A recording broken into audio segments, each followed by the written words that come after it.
हमने GS1 2020 के 10 question कर लिए। अब ये 11th क्वेश्चन देखते हैं क्या कह रहा है। ये हो गए 250 मार्कर।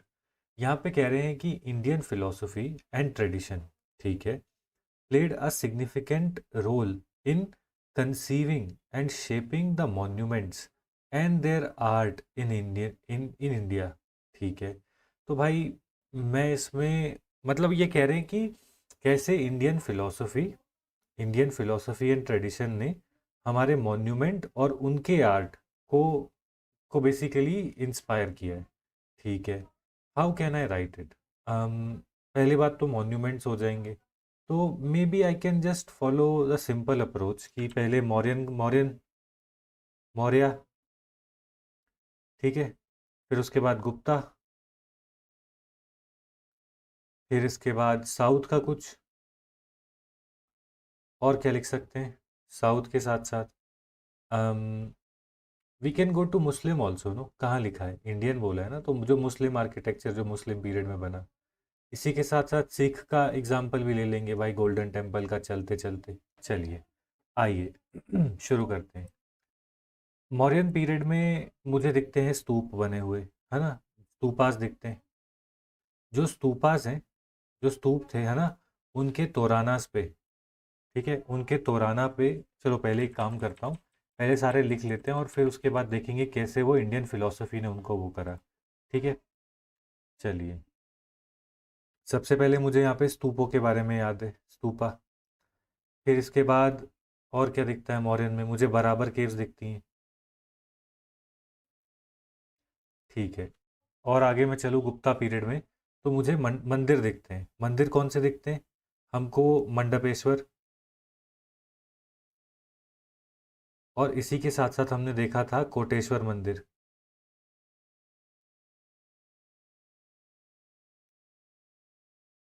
हमको पार्वती जी का मंदिर भी दिखता है और कंकाली का भी दिखता है। मज़ा आ रहा है ना, आर्ट एंड कल्चर की सीरीज मेरे साथ करके हमने ये सब कुछ देखा था। एंड पार्वती टेम्पल भी दिखता है। मैं सारे लिख दूंगा जो भी मेरे दिमाग में आएगा, फिर उसके बाद देखेंगे कि मैं इसमें क्या क्या जोड़ सकता हूँ, है ना, मतलब बेसिक से एडवांस की तरफ जाएंगे। साउथ इंडिया में अगर मैं चलूँ, तो we can write about the tall शिखर्स, वी कैन टॉक अबाउट क्या कहते हैं, भक्ति पीरियड, भक्ति पीरियड जो यहाँ पे था। यहाँ पे मुझे गोल्डन टेम्पल का लिखना पड़ेगा एग्जाम्पल, गोल्डन टेम्पल। मुस्लिम आर्किटेक्चर के अंदर मैं लिख सकता हूँ अबाउट लेट्स से हिमायूस टोम्ब, या फिर maybe we can write about Taj Mahal. ठीक है, फिर उसके बाद I can write about Red Fort. मैं सेक्युलर भी लिखना चाहता हूँ क्योंकि बहुत मंदिर हो गए ना, कुछ सेक्युलर मिल जाए। ठीक है, अब भाई जो दूसरी चीज़ है कि भाई कैसे उसने उन फिलोसफीज़ को कैसे वो किया, है ना, मुझे वो भी तो लिखना है ना। जैसे ये देखो जो मौर्यन स्तूपा थे, है ना, जो मौर्यन स्तूपा थे, वो बेसिकली क्या थे, दे रिजेंबल्ड बुद्धा इन मेडिटेशन, है ना। बेसिकली जो स्तूपा थे वो बुद्धा को मेडिटेशन में दिखाते, जैसे कि ये मान लीजिए कि उसका बेस है ये ऐसे, फिर उसके बाद इसके ऊपर ऐसे करके एक सिस्टम होगा, फिर उसके बाद ऐसे छतरियाँ लगाई होंगी, तो ये बुद्धा के हेड, मतलब वो ये ऐसे था कि ये बुद्धा का सर हो गया, ये बुद्धा की बॉडी हो गई, और ये बुद्धा मेडिटेशन के पोस्चर में बैठे हुए हैं ऐसे करके, कि ये उनका हेड है, ये उनका जो सर के ऊपर जो जूड़ा होता है ना बालों का वो, और ये उनका शरीर। तो वैसे करके कि ये बेसिकली मेडिटेशन के बारे में बताते थे। इसी के साथ साथ जो स्तूप होते थे, इनके ऊपर जातकास की स्टोरीज एनग्रेव होती थी। जैसे कि ये स्टोरीज मैंने कहाँ पे देखी हैं, जातकास की स्टोरी सांची स्तूपा में।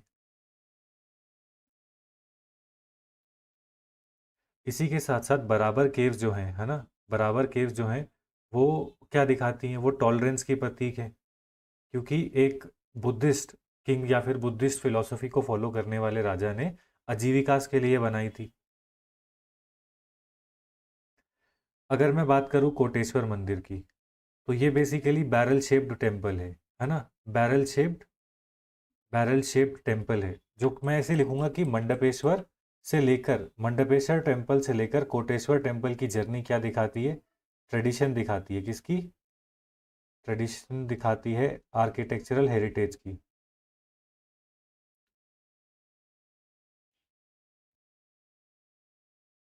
ऐसे करके लिखेंगे। इसके बाद अगर मैं कंकाली एंड पार्वती टेम्पल की बात करूं तो ये दिखाती है worshipping the divine, worshipping I would से शक्ति इन फेमिनाइन फॉर्म।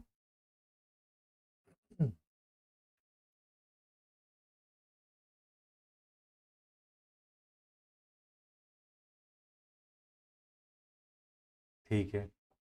इसके बाद जो टॉल शिखर्स हैं या फिर भक्ति पीरियड ने, हम कहेंगे कि भक्ति पीरियड एंड भक्ति पीरियड ने बेसिकली चोला आर्किटेक्चर को इंस्पायर करा।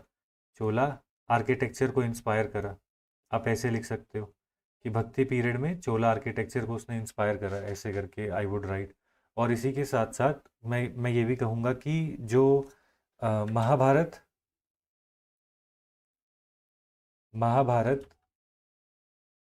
के हमको पंचरथ दिखते हैं।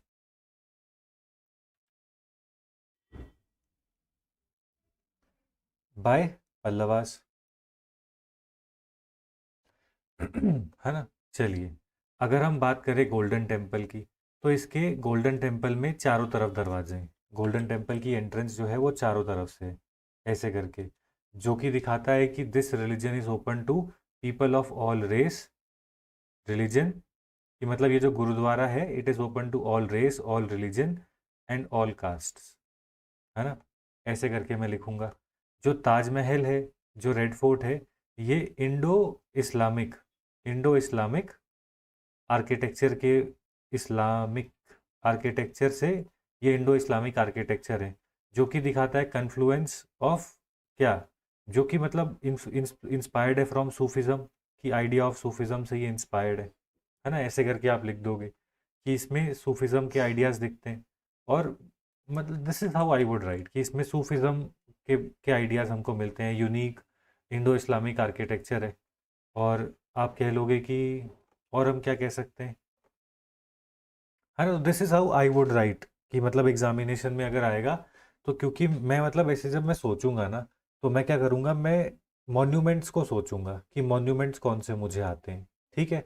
और उसके अंदर मैं फोर्सिबली लिखने की कोशिश करूँगा कि इंडियन फिलोसफी एंड ट्रेडिशन को वो कैसे दिखाते हैं। ठीक है। जैसे शिखर हो गए, है ना। तो शिखर पे मैं कह दूंगा कि मतलब शिखर पे जो गॉड्स एंड गॉडेसेस को दिखाया हुआ है, जैसे शिवा एंड पार्वती, है ना, जो कि दिखाता है फैमिली सिस्टम को, कि मतलब शिवा एंड हिज फैमिली को दिखाता है। तो वो बेसिकली इंडिया की जो ट्रेडिशनल फैमिली सिस्टम है उसको यहाँ पे ये दिखाता है ना। ऐसे करके this is how I would right. ठीक है। चलिए, और इसी के साथ साथ आप मतलब जैसे जैसे आप आगे बढ़ते जाओगे, मुझे एक और एग्जांपल आया। मैं अगर खजुराहो के मंदिर की बात करूं, खजुराहो के टेम्पल्स, है ना, वहाँ पर क्या है, वहाँ पर जो इंडियन फिलॉसफी है, धर्म अर्थ काम मोक्ष।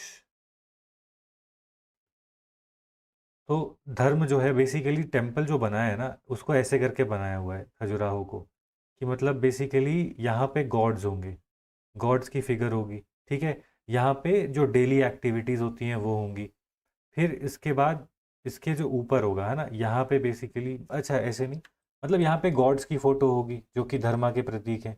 फिर इसके बाद यहाँ पे डेली एक्टिविटीज़ की प्रतीक होंगे। और यहाँ पर जो रेगुलर मतलब कह लो कि जो कार्नल प्लेजर की एक्टिविटीज़ होती है, जिन्हें हम इरोटिका कह देते हैं, है ना, वो सारा का सारा जो होगा यहाँ पर होगा। और जो गॉड होगा वो इस टेम्पल के अंदर होगा, है ना। तो वैसे कि मोक्ष इज इनसाइड, कि बियॉन्ड दिस इज मोक्ष। तो आप ऐसे लिख सकते हो कि ये इंडियन फिलॉसफी ऑफ धर्म अर्थ काम मोक्ष को दिखाती है, कि इंसान कैसे जब छोटा होता है वो धर्म समझे तो अर्थ भी कमाएगा। फिर उसके बाद उसकी शादी होगी और मतलब बच्चे होंगे, वर्ल्डली प्लेजर्स में वो जाएगा। फिर उसके बाद अल्टीमेटली उसके लिए मोक्ष का ऑप्शन है अगर वो चाहे तो this is how I would write, है ना। कितना ब्यूटीफुल लग रहा है। Why? Because we have done the art and culture का कोर्स। और अगर आप ध्यान से देखोगे तो मैंने बहुत टाइम से आर्ट एंड कल्चर रिवाइज नहीं करा। But why do I remember it? क्योंकि भाई हमने वो कोर्स करा है। एक बार वो कोर्स अभी कर लो, प्रीलिम्स एंड मेंस के बीच में जाके एक बार देख लेना, तुम्हारा काम सेटल। जब एक मेंस देकर आओगे तो मेरे को थैंक यू ज़रूर बोलोगे। चलिए आगे चलते हैं। तो देख रहे हो ना कि मतलब बच्चों के नंबर क्यों नहीं आते, क्योंकि वो सिर्फ रेड वाला पार्ट लिख कर आते हैं एग्जाम में। ब्लैक वाला पार्ट ज़्यादा ज़रूरी है, या तो ब्लैक वाला पार्ट लिख के आएंगे, रेड वाला ज़्यादा नहीं आता। दोनों लिख कर आने, देख रहे हो कोई भी ऐसा फालतू का नहीं लिखा।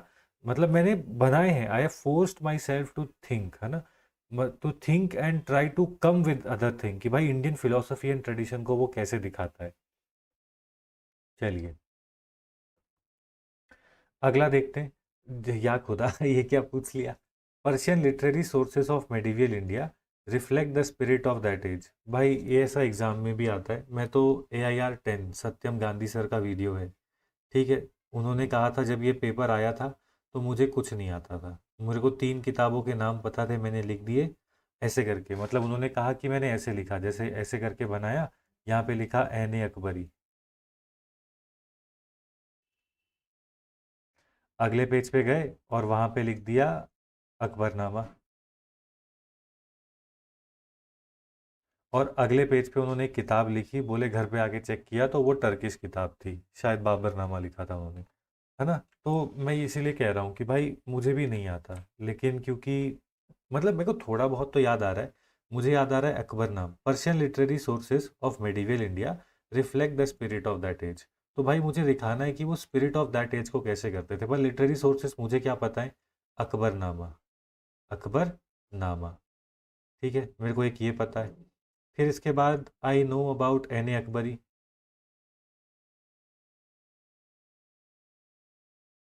ठीक है, फिर इसके बाद कोई और किताब भाई, एक वो थी यार, क्या कहते हैं, दारा शिकोह की किताब थी, क्या नाम था उसका पता नहीं। चलो ठीक है कोई बात नहीं, बट हमजा नामा करके मैंने एक किताब देखी थी, जो कि अकबर ने लिखवाई थी, हमजा नामा।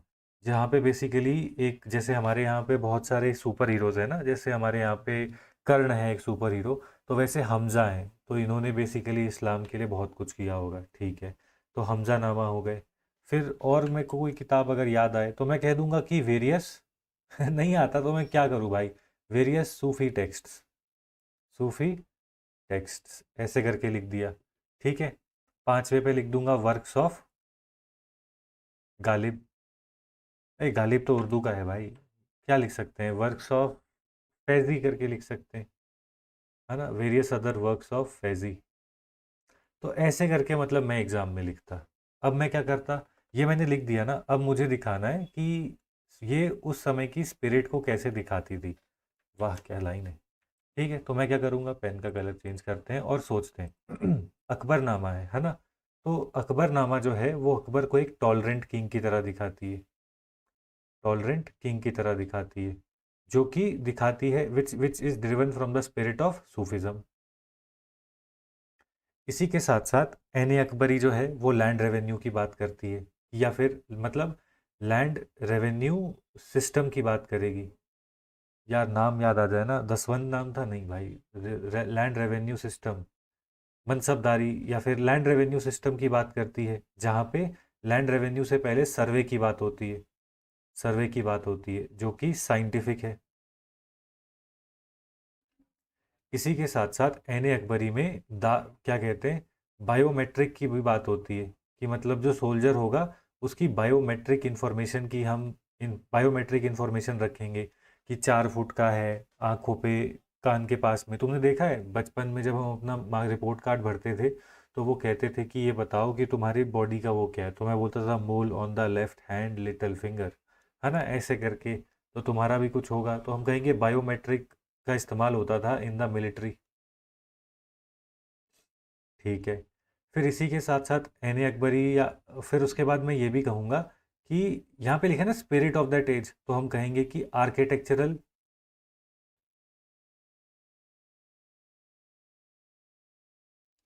मार्वल्स जो थे वो इस टाइम पर बने।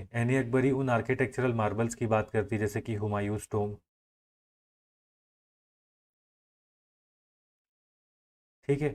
और फिर इसी के साथ साथ हम लिखेंगे कि अ, यहाँ पे हमको ये दिखता है कन्फ्लुएंस ऑफ गंगा एंड जमुनी तहजीब इन क्विजीन ऐसे लिखना पड़ेगा, और क्या लिखोगे? Cuisine, clothing and architecture. Architecture के अंदर ये कहाँ पे दिखती है गंगा जमुनी तहजीब? हम देखेंगे कि जो हुमायूं की टोम है, मतलब वो एक रेस्ड प्लेटफॉर्म पर है, which is inspired from the जगती ऑफ द नागर स्टाइल। ऐसे करके मैं लिख दूंगा। ये सब भाई इसलिए लिख पा रहा हूँ क्योंकि पढ़ा है, इसलिए मैं कहता हूँ आर्ट एंड कल्चर मेरे साथ देख लो एक बार सेशन। फिर उसके बाद मैं कहूँगा हमजा नामा आई, है ना। हमजा नामा बेसिकली बात करती थी एथिक की, है ना, कि ethical codes for a man in society. तो ये बेसिकली सोसाइटी के अंदर एथिक्स को प्रमोट करती थी, है ना, कि वहाँ पे एक एथिकल सोसाइटी की बात होती थी। गंगा जमुनी तहजीब की बात, बायोमेट्रिक एज की बात, सर्वेस की बात, आर्किटेक्चरल मार्वल्स आ रहे थे। This is how I would right. ठीक है, ऐसे करके मैं लिखता। इसी के साथ साथ मैं ये भी लिखता कि यहाँ पे लिखा है ना कि पर्शियन लिटरेरी सोर्सेज, तो इसी के साथ साथ मैं ये लिखता कि क्या कहते हैं, पर्शियन टेक्स्ट जो हैं वो बेसिकली दिखाते हैं कि न्यू आर्ट फॉर्म्स, जो कि न्यू आर्ट फॉर्म्स डेवलप हो रहे हैं। न्यू आर्ट फॉर्म्स डेवलप हो रहे हैं, जैसे कि हम कहेंगे पेंटिंग,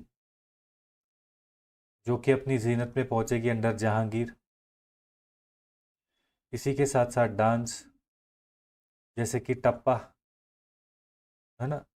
मैं ऐसे करके लिखता एग्जामिनेशन में कि मतलब जो मतलब पर्शियन टेक्स्ट हैं वो आर्ट फॉर्म्स के बारे में भी बताते हैं, है ना। मैंने तीन चार वो लिख दिए, बाकी ये घुमा देता। मज़ा आ रहा है ना?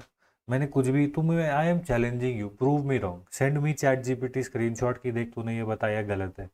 भाई यही होता है जब, क्योंकि मैंने मुगल आर्किटेक्चर को और मुगल पेंटिंग्स को और मुगल के आसपास जो डेवलपमेंट हो रही थी उनको पढ़ा है। And because I have read it and I know three names, एन ए Akbarnama, Ain e Akbari, Hamzanama, that is why I am able to write. That's it भाई। चलिए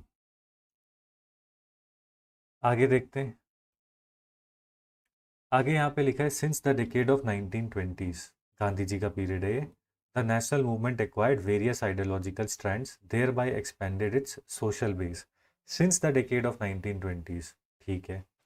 um, वो आइडियोलॉजिकल स्ट्रैंड्स कौन सी थी भाई? गांधीयन, गांधीयन फेज तो सबसे पहले लिखना है ना, पहला तो यही हो जाएगा। दूसरा क्या था? 1920s में all India trade union Congress बढ़ती है। मॉडर्न हिस्ट्री का कोर्स कर लेना, फ्री में अवेलेबल है, उसमें मैंने बताया भी है। तो हम यहाँ पे क्या कहेंगे? वर्कर्स, वर्कर्स मूवमेंट, जिसको कि हम लेबर मूवमेंट कह सकते हैं।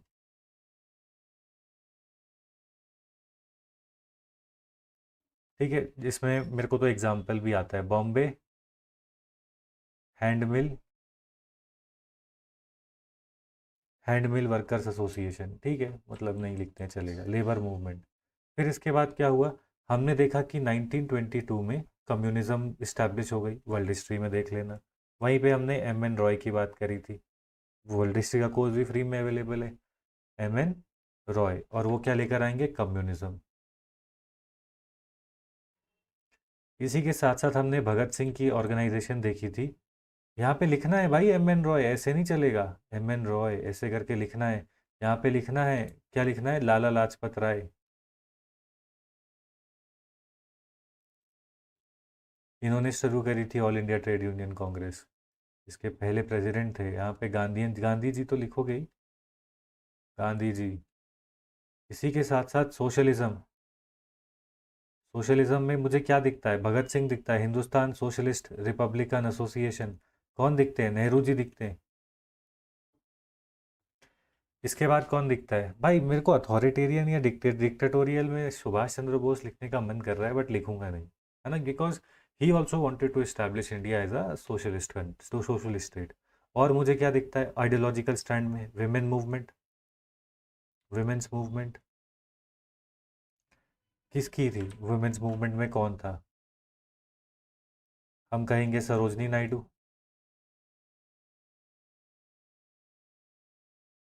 ठीक है, चलिए। और भी लिखना है, राजकुमारी अमृत कौर।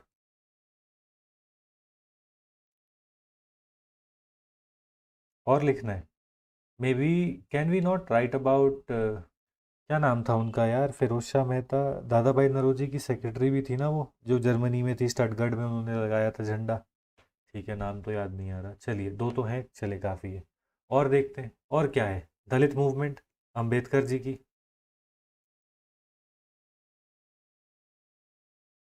दलित मूवमेंट नहीं लिखेंगे हम, ये लिखेंगे कि दलित मतलब आप कह लो कि दलित। हाँ ठीक है, दलित मूवमेंट अंडर अंबेडकर। और कौन है भाई पिछड़ा यहाँ पे? ठीक है, हम ये भी कह देंगे कि कुछ मतलब ऐसे वो भी थे, मतलब या हम कहेंगे कि मुस्लिम लीग की असर्शन भी थी, या फिर हम कह देंगे कि रिलीजियस मूवमेंट्स भी थी। और यहाँ पर आप लिख सकते हैं किस किस का नाम लिखेंगे, हिंदू महासभा, इसके बाद मुस्लिम लीग, और इसी के साथ साथ आप लिखोगे सिखों की भी तो थी ना, अकाली दल, है ना, मतलब सिख मूवमेंट भी थी। लो भाई, आई कैन चैलेंज यू। इसी के साथ साथ अरे कम्युनिज्म आई, तो फिर इसी इसी के साथ साथ कैपिटलिस्ट भी तो आएंगे ना, कि मतलब कैपिटलिस्ट, है ना, ज्वाइनिंग एफ एस लिख लेते, फ्रीडम स्ट्रगल। ये सारे आइडियोलॉजिकल स्ट्रैंड आए हैं, एक एक लाइन में लिखना, एग्जाम्पल लिखना, हो गया तुम्हारा। ठीक है। और लास्ट में आपको यही लिखना है कि इंडियन फ्रीडम स्ट्रगल जो थी वो इसलिए आ पाई क्योंकि हर सेक्शन जो था, हर सेक्शन ऑफ सोसाइटी जो था, वो ऑपरेस्ड फील कर रहा था because of the colonial rule. And इनकी एंड इन सब की कलेक्टिव मूवमेंट की वजह से आज हम आज़ाद हैं। एंड वी ओ आर आज़ादी का अमृत महोत्सव टू डेम। ठीक है। 3 पन्ने में ये लिखना है, कैसे लिखते हैं, that we will see between prelims and mains. क्योंकि ऐसा होगा ना कि जब आप गांधीयन फेज की गांधी जी की बात करोगे, तो वहाँ पे नॉन कॉपरेशन की बात करोगे, फिर उसके बाद maybe you will talk about civil disobedience movement, quit India movement. जब आप लेबर मूवमेंट की बात करोगे, तो आप बोलोगे लेबर मूवमेंट ने सपोर्ट करा नॉन कॉपरेशन मूवमेंट को। जब आप कम्युनिज्म की बात करोगे, आप लिखोगे कि एम एन रॉय था, इन्होंने सबसे पहली बार कॉन्स्टिट्यूशन ऑफ फ्री इंडिया की डिमांड रखी, है ना, इन्होंने कहा कि इंडिया का एक कॉन्स्टिट्यूशन होना चाहिए, कॉन्स्टिट्यूंट असेंबली होनी चाहिए। जब हम सोशलिज्म की बात करेंगे, तो हम नेहरू जी की बात करेंगे कि कैसे नेहरू जी की सोशलिज्म ने अर्ली इंडिया को गाइड करा। हम हिंदुस्तान रिपब्लिकन एसोसिएशन की बात करेंगे, जिसने कि लेनिन की आइडियाज़ को इंडिया में फेमस करा। जब हम वुमेन मूवमेंट की बात करेंगे, तो हम राजकुमारी अमृत कौर की बात करेंगे, जिन्होंने फंडामेंटल राइट्स को चैंपियन करा। हम सरोजनी नायडू की बात करेंगे, जिन्होंने कि बहुत सारी विमेन को इंस्पायर करा टू ज्वाइन जो to join the, I would say, to join the freedom struggle और एक्टिव पॉलिटिक्स। जब हम दलित मूवमेंट की बात करेंगे, तो हम कहेंगे कि अंबेडकर ने पूना पैक्ट किया, है ना, पूना पूना पैक्ट कह लो, या फिर आप कह लो कि कम्युनल अवार्ड में वो इंस्ट्रूमेंटल थे, कम्युनल अवार्ड में राउंड टेबल कॉन्फ्रेंस में वो गए थे। फिर उसके बाद हमने पूना पैक्ट की बात करी, फिर उसके बाद हम कहेंगे कि he was also the part of the constituent assembly, है ना, he is considered the father of the constitution, है ना, ऐसे करके आप लिख सकते हो। फिर उसके बाद हम रिलीजियस मूवमेंट की बात करें, तो हिंदू महासभा है, मुस्लिम लीग है, एंड सिख मूवमेंट है, जो कि अपने रिलीजियस रिफॉर्म्स के लिए भी परस्यू कर रहे थे। और सेपरेट मतलब ऐसे, ये लास्ट में लिखना है ना, कि मतलब हिंदू महासभा, मुस्लिम लीग एंड सिख मूवमेंट। इसी के साथ साथ कैपिटलिस्ट ने भी, जो कैपिटलिस्ट थे उन्होंने भी, क्या कहते हैं, फ्रीडम स्ट्रगल में पार्टिसिपेट करा। इसका एग्जाम्पल आप ले सकते हो, इसका एग्जाम्पल हम क्या लेंगे, हम लेंगे जमना लाल बजाज, है ना। तो ऐसे करके देखो कितना आता है, just because we have done a course. ये कोर्स अभी कर लो, फिर प्रीलिम्स एंड मेंस के बीच में इस कोर्स को मैं छोटा करके ले आऊँगा। जो हमने 15 दिन में किया है, वो 3-4 दिन में कर देंगे ख़त्म।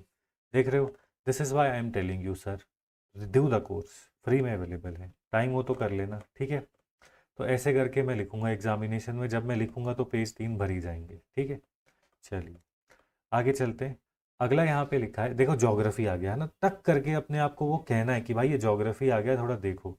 यहाँ पे लिखा है interlinking of river can provide viable solution to multidimensional and interrelated problems of drought to Interlinking of river can provide viable solution to multidimensional interrelated problems of droughts, floods and interrupted navigation critically examine। तो simple सी बात है भाई, जब मतलब मैं कैसे सोचूंगा इसको, मैं ये कहूँगा कि इसको मैं पहले 3 पार्ट में डिवाइड कर लूँगा। मैं कहूँगा कि इंटरलिंकिंग से ड्रॉट कैसे बचते हैं, ठीक है। फिर इसके बाद मैं कहूँगा कि भाई इंटरलिंकिंग से हम फ्लड्स को कैसे बचा सकते हैं। ठीक है, मतलब ऐसे होता है ना कि जब आप आंसर लिखते हैं थोड़ी है कि पढ़ा धर धर धर लिखने लग गए, सोचोगे ना कि भाई मैं यहाँ पे लिखूंगा कि ड्रॉट से मैं कैसे बचा सकता हूँ रिवर इंटरलिंकिंग से, फिर इसके बाद भाई मैं फ्लड्स को कैसे कॉन्कर कर सकता हूँ इससे, है ना, मैं इसको फ्लड को कैसे कॉन्कर कर सकता हूँ। और उसके बाद मैं ये लिखूंगा कि नेवी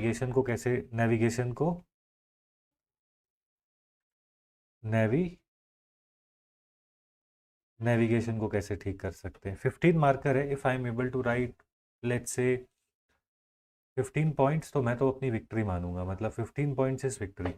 चलिए देखते हैं, तो मैं इसमें क्या लिख सकता हूँ ड्रॉट्स में। तो आप ये लिख सकते हो कि रेन शैडो रीजन, है ना, रेन शैडो रीजन जो है, एग्जाम्पल विदर्भा, है ना, वहाँ पे बेसिकली पानी जा सकता है जो एक्सेस वाटर होगा। और मैं यहाँ पे और क्या लिख सकता हूँ, मैं यहाँ पे ये लिख सकता हूँ कि वाटर स्ट्रेस, जो वाटर स्ट्रेस हमारी सिटीज़ फेस कर रही हैं, है ना, जो वाटर, मतलब आप कहोगी कि जो वाटर स्ट्रेस हमको दिखता है उसको भी ये कम करता है। और मैं इसका एग्जाम्पल क्या लिख दूंगा, मतलब मैं तो एग्जाम्पल से ही जीतने की कोशिश करूंगा ना। जैसे कि आप लिख दोगे केन बेतवा, है ना, केन बेतवा इंटरलिंकिंग जो है, ये तो हमको पता है ना, न्यूज़ में पढ़ते हैं हम कि केन बेतवा इंटरलिंक जो है वो बेसिकली एक्सेस वाटर केन से बेतवा की तरफ लेकर जाता है, जो कि वहाँ पर, जो कि मतलब उस एरिया के अंदर जो मतलब मानसून की डिपेंडेंस है उसको कम करेगा। मैं ऐसे लिख दूंगा कि वाटर स्ट्रेस से हेल्प करता है।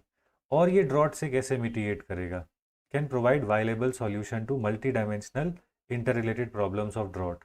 तो मैं ये भी कह सकता हूँ कि क्लाइमेट रेसिलियंस के लिए हेल्प करता है, ये क्लाइमेट रेसिलियंस में हेल्प करेगा। तो मैं कुछ ऐसा लिखूंगा इसके नीचे, चलो 3 पॉइंट इसमें हो गए। ये फ्लड्स में कैसे हेल्प करेगा कि आप एक्सेस वाटर जो है उसको ट्रांसफ़र कर सकते हो। कैसे भाई, आप लिखोगे कि फ्रॉम पेरिनियल रिवर्स, है ना, आप लिखोगे कि पेरिनियल रिवर जो है, पेरिनियल रिवर्स जो हैं वहाँ से, मतलब हम सीजनल रिवर्स को वाटर ट्रांसफ़र कर सकते हैं। ठीक है, फिर और मैं क्या लिख सकता हूँ, पेरिनियल रिवर से हम सीजनल रिवर्स में पानी ट्रांसफ़र कर सकते हैं। और ये फ्लड को कैसे हेल्प करेगा, ये आप लिख सकते हो कि बेसिकली ये डैम्स से, मतलब डैम से बेटर ऑल्टरनेटिव है, डैम से बेटर ऑल्टरनेटिव है, डैम से बेटर ऑल्टरनेटिव है। और इसका कोई सक्सेसफुल एग्जांपल है क्या मेरे पास। मैं लिख सकता हूँ कि for example connecting example Ganga Ganga and Godavari का लिंक, है ना, ऐसे करके मैं कुछ लिख दूंगा कि गंगा एंड गोदावरी का link through small smaller reverse. ठीक है, मतलब समथिंग लाइक दैट, कि मतलब डैम से बेटर ऑल्टरनेटिव है, एक्सेस वाटर ट्रांसफर हो जाएगा, तो पेरिनियल रिवर्स जो है वहाँ से हम सीजनल रिवर्स को डाल सकते हैं। तो मैं कुछ ऐसा लिखूंगा इसके अंदर। और जब मैं लिख रहा हूँ तो मुझे समझ में आ रहा है कि भाई इसमें पॉइंट नहीं है, तो मैं क्या करूँगा, अपने पैराग्राफ का साइज बढ़ाता जाऊँगा। ठीक है, तो this is how I will conquer it. फिर उसके बाद मैं कहूँगा नेविगेशन के लिए ज़रूरी है, क्यों, क्योंकि अगर पानी से किसी चीज़ को लेके जाने के लिए, ऐसे मैंने एक वो स्टडी देखी थी, अगर रेल से 1 रुपया लगता है, ठीक है, if it takes 1 rupee by rail, then it takes कितना था, 1.5 रुपीज़ बाय रोड। ठीक है, एंड इट ओनली टेक्स 0.5, मतलब 50 पैसा बाय वाटर। तो इसलिए वाटर जो है वो चीपेस्ट है, ऐसे करके आप लिख सकते हो। ठीक है, और अब यहाँ पे मतलब मैं एग्जाम्पल से जीतने की कोशिश करूँगा। हाँ भाई, यही मेरा पैटर्न होगा। मेरे को एक एग्जाम्पल आया, एग्जाम्पल क्या आया मेरे को, कि एक्सेस, है ना, जो एक्सेस वाटर है जो कि गंडक रिवर में आता है, गंडक एंड कोसी रिवर का जो एक्सेस वाटर है, we can transfer it to we can transfer it to we can maybe transfer it to, you can say Madhya प्रदेश, है ना, मध्य प्रदेश, या फिर आप कह लो कि झारखंड में तो नहीं जाएगा क्योंकि उस तरफ स्लोप आ जाती है है ना, आप मध्य प्रदेश और उत्तर प्रदेश की तरफ आप ट्रांसफ़र कर सकते हो, कुछ ऐसा मैं लिखता है ना, कि जो गंडक एंड कोसी का एक्स्ट्रा एक्सेस वाटर है वो हम मध्य प्रदेश या फिर मध्य प्रदेश को ट्रांसफ़र कर सकते हैं, ठीक है। और जो कि बेसिकली स्टेट के लिए भी एक रिसोर्स रिसोर्स लेकर आएगा, स्टेट के लिए भी पैसे लेकर आएगा।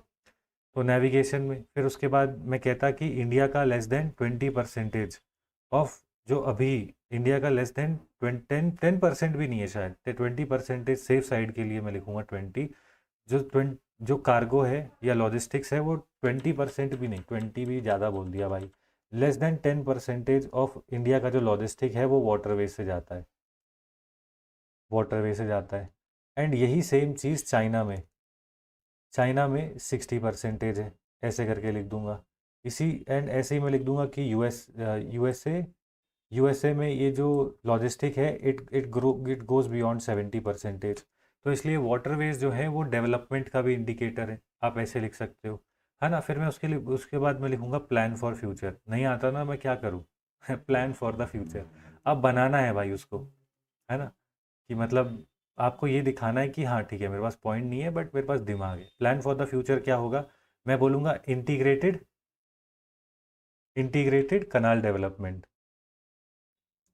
इंटीग्रेटेड कैनाल डेवलपमेंट, जिसमें कि क्या होगा, that is waterway plus, I would say कि waterway plus river, river interlinking, ठीक है। दूसरा मैं क्या बोलूँगा, रेगुलर डीसिल्टिंग या डीसिल्टेशन, कि भाई जो मिट्टी होगी उसको हटाना भी है, नहीं तो पता चला कनाल से पानी बाहर आ गया। इसी के साथ मैं बोलूँगा कि एआई प्लस, आई वुड से जियो स्पेशियल डेटा, जीएसडी का इस्तेमाल करना है, ताकि हम क्या कर सकें, नेचुरल ग्रेडियंट्स को फॉलो करें,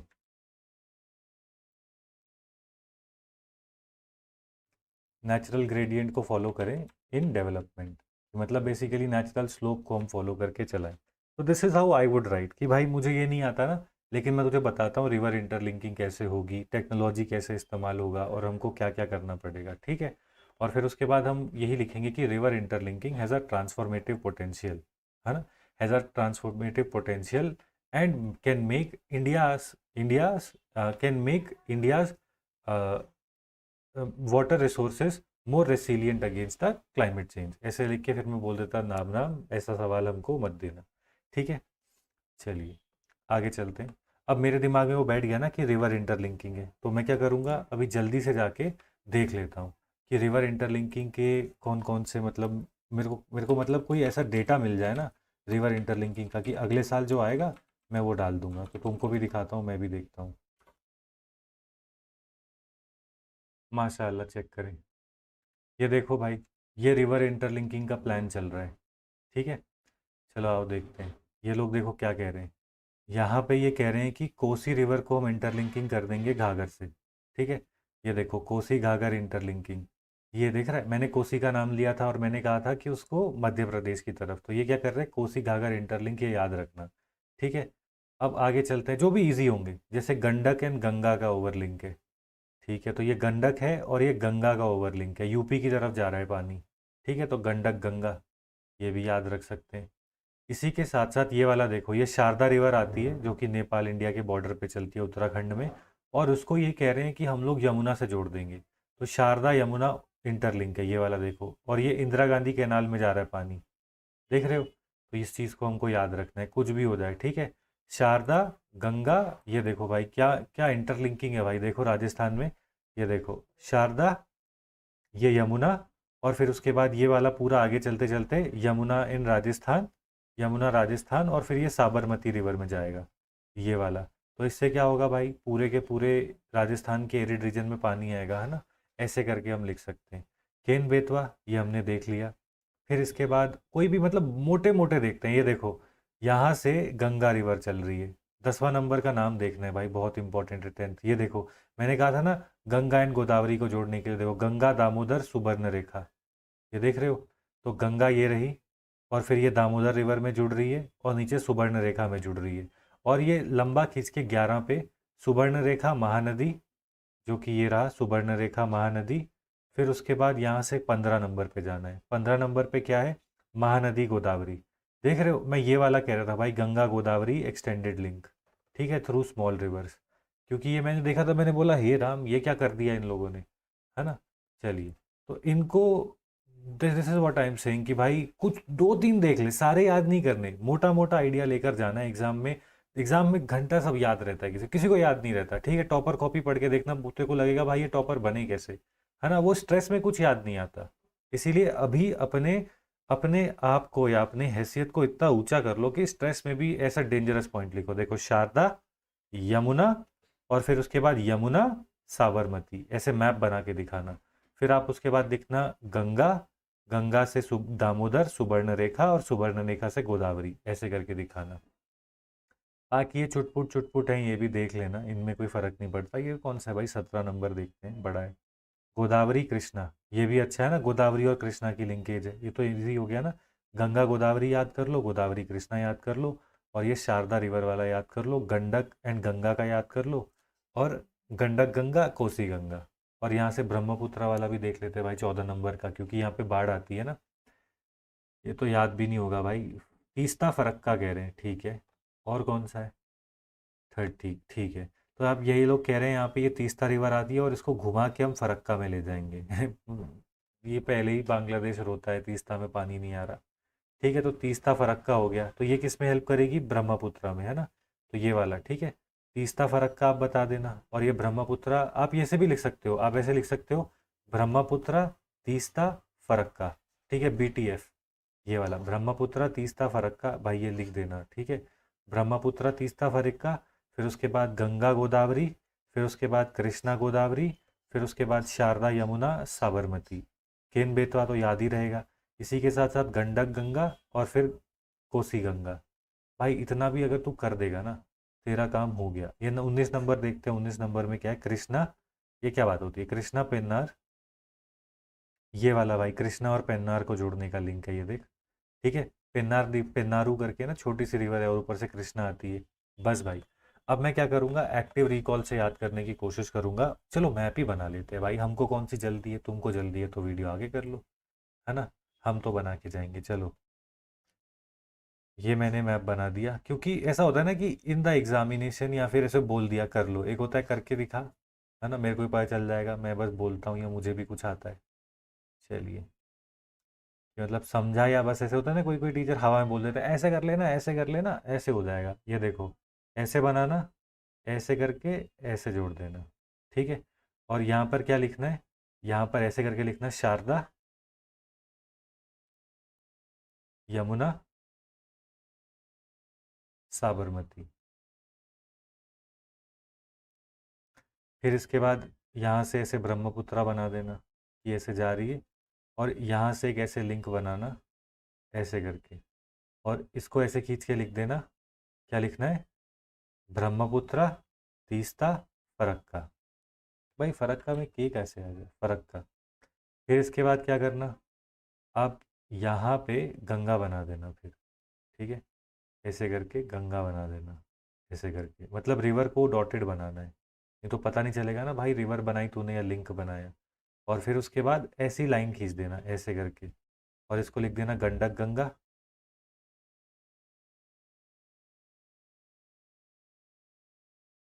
वो भी पगला जाएगा भाई, ये कौन आया था, कोसी गंगा, कोसी रिवर और गंगा का लिंक।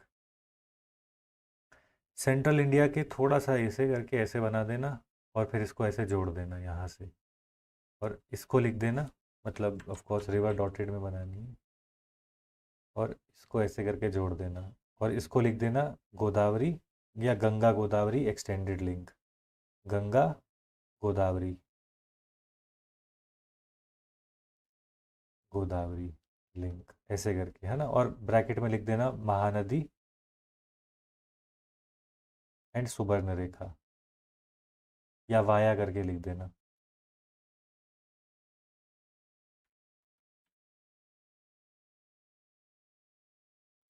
फिर इसके बाद भाई यहाँ पे एक और रिवर बना देना, ऐसे करके, और इन दोनों को जोड़ देना, और यहाँ पे लिख देना गोदावरी कृष्णा। फिर उसके बाद उसको दिखाना है कि भाई पापा आए हैं पेपर देने, ऐसे करके ऐसे जोड़ के लिख देना, कृष्णा पेन्नारू या पेन्नार। इतने में तो भाई वो भी हाथ जोड़ लेगा, बोलेगा मालिक इतना तो हमको भी नहीं आता था। ठीक है, चलिए, बढ़िया। अब हम आगे चलते हैं, अगला क्वेश्चन देखते हैं ना। तो this is what I am saying कि भाई वहीं पे करो, वहीं पे पढ़ो, और फिर उसको हमेशा याद रख लो। अब आप कहोगे भाई तूने इतना बोला, याद थोड़ी रहेगा, मैं भी मानता हूँ याद नहीं रहेगा, लेकिन भाई तेरी बुद्धि इतनी तो है ना कि तेरे को थोड़ा बहुत याद रहेगा कि भाई रिवर इंटरलिंकिंग का मैंने उसके साथ बैठ के कुछ तो देखा था, उसने कुछ तो जादू दिखाया था, है ना। और देखो, हमेशा मेमोरी जो होती है वो आपकी ज़रूरी नहीं है ना साथ दे, जैसे ये केन बेतवा है। लग रहा है ना, मैं भरा भरा लग रहा है ना कि बंदे ने पढ़ा है। भाई honestly you just have to make him believe that you are somebody who studies, that's it, you will get interview call. Of course question की डिमांड को एड्रेस करने के बाद। ठीक है, यहाँ पे लिखा है account for huge flooding of million cities in India including smart ones like Hyderabad and Pune, please suggest lasting remedial measures. ठीक है, अब मैं यहाँ पे एक मैप बना सकता हूँ, है ना।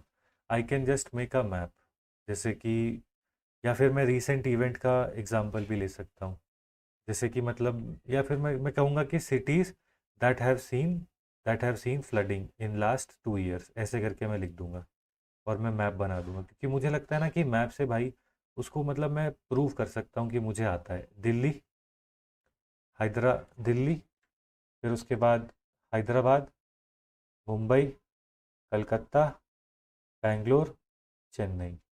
ठीक है, कि मैंने उसको दिखा दिया मैप में कि देख भाई मुझे पता है कि यहाँ पे, और मैं यहाँ पे लिखूंगा कॉन्फिडेंस, 3 साल में भाई कहीं ना कहीं तो फ्लड आया होगा ना, कि these cities have seen flood in last 1 year, last 2 years भी लिख देंगे तो भी चलेगा। ठीक है, तो अब यहाँ पे कह रहे हैं कि account for huge floods in the million cities. ठीक है, तो रीजंस पूछ रहा है, रीजंस लिखने। ठीक है, फिर उसके बाद मैं बोलूँगा कि रेमेडियल मेजर्स क्या लिए, मेजर्स टेकन सो फार। जगह मतलब वो नहीं है ना मेरे पास, क्या कहते हैं भाई, 3 पन्ने भरने, और उसके बाद मैं लिखूंगा लास्टिंग रेमीडियल मेजर्स।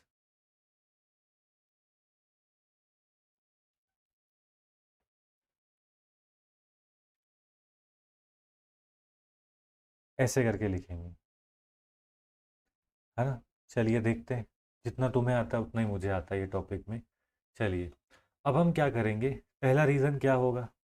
पहला रीज़न हम कहेंगे कि जो ड्रेनेज सिस्टम्स होते हैं ना, जो ड्रेनेज सिस्टम है, वो कैसे हैं, उनकी मेंटेनेंस नहीं होती, नॉट मेंटेन्ड। पहला तो यही लिख देंगे।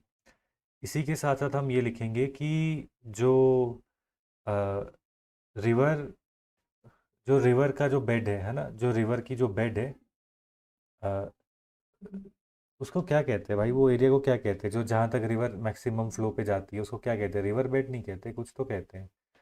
ठीक है, मतलब आप समझ गए ना, इस एरिया को क्या कहते हैं, रिवर बेड कहते हैं क्या। ठीक है, तो रिवर बेड की एनक्रोचमेंट।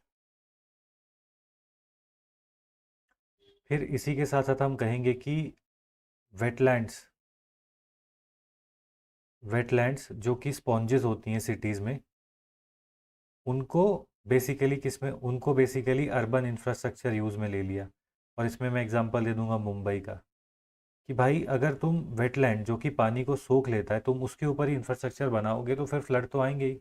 ठीक है, और जो रिवर बेड होता है, आप उसको एनक्रोच करोगे तो जब फ्लड आएगा तो आप तो उड़ गए, और मैं इसका एग्जांपल दे दूंगा यमुना में। ठीक है, drainage systems are not maintained, और इसका मैं एग्जांपल दे दूंगा बैंगलोर। ठीक है, ऐसे करके मैं लिखूंगा। और इसी के बाद मैं लिखूंगा, और मतलब आगे चलते चलते मैं ये भी लिखूंगा कि अनप्लैंड अनप्लैंड डेवलपमेंट, ये भी एक रीज़न है। और इसमें मैं एग्जांपल किसका दे सकता हूँ, पल्लीकरनई मार्शलैंड जो कि चेन्नई का है ना। मतलब उसका बस 10% ही बचा है, बाकी सारा का सारा जो है मार्शलैंड जो है वो डिस्ट्रॉय हो चुका है। और क्या मुझे रीजंस दिखते हैं, मतलब 5-6, मतलब भर देना है ना, पहला पहला 1.5 पन्ना तो रीज़न का भरना है, ये वाला भी और ये वाला भी 1.5 पन्ना रीज़न का भरना है, तो ऐसे बड़ा बड़ा लिखना होगा। और मैं सोचूंगा क्या लिखूंगा मैं लिखूंगा कि सीवेज सीवेज मैनेजमेंट, है ना। जैसे कि मैंने एक पढ़ा था, सीवेज मैनेजमेंट जो है वो पुअर है ना। या फिर बियॉन्ड बियॉन्ड आई, मतलब जो सीवेज डेवलपमेंट, सीवेज जनरेशन जो है वो मैनेजमेंट के बियॉन्ड जा चुकी है। ठीक है, ऐसे करके मैं लिख सकता हूँ। जैसे कि मुझे पता है कि जो मुंबई शहर है वो 700 मिलियन लीटर्स ऑफ सीवेज जो है वो प्रोड्यूस करता है एक दिन में, और उतनी मुंबई की कैपेसिटी नहीं है, तो इसीलिए वहाँ पे सीवेज जो होती है वो ब्लॉक कर देती है। ठीक है, इसी के साथ साथ मैं बोलूँगा कि डिसिल्टेशन नहीं होती। भाई साहब सिस्टम भी जवाब दे रहा है, मे बी ब्राउज़र ओपन है इसलिए ब्राउज़र बंद करता हूँ। तो मैं लिखूंगा कि डिसिल्टेशन, है ना। तो ये भी एक रीज़न है कि जो आप बेसिकली टाइमली डिसिल्टेशन नहीं करते, जिसकी वजह से क्या होता है, पटना जैसे शहर के अंदर फ्लड्स आ जाते हैं कि आप डिसिल्ट ही नहीं करोगे तो पटना में हमको फ्लड्स देखने को मिलते हैं। तो this is how I would right. ठीक है, और कुछ मेरे दिमाग में आ रहा है, प्लास्टिक, डिसिल्टेशन, पॉपुलेशन स्ट्रेस भी है। ये भी आप लिख सकते हो कि मतलब जो पॉपुलेशन है, मतलब हाँ ठीक है वो तो उसमें भी आ जाएगा, बट आप लिख सकते हो ना कि पॉपुलेशन जो है वो बहुत ज़्यादा है तो उसकी वजह से भी फ्लड आ जाएंगे। ठीक है, या फिर आप ये लिखोगे कि जो इन मतलब नेचुरल स्लोप जो है ना, जो नेचुरल स्लोप है ना उसको हमने क्या कर दिया है, नेचुरल स्लोप को डिस्ट्रॉय कर दिया है।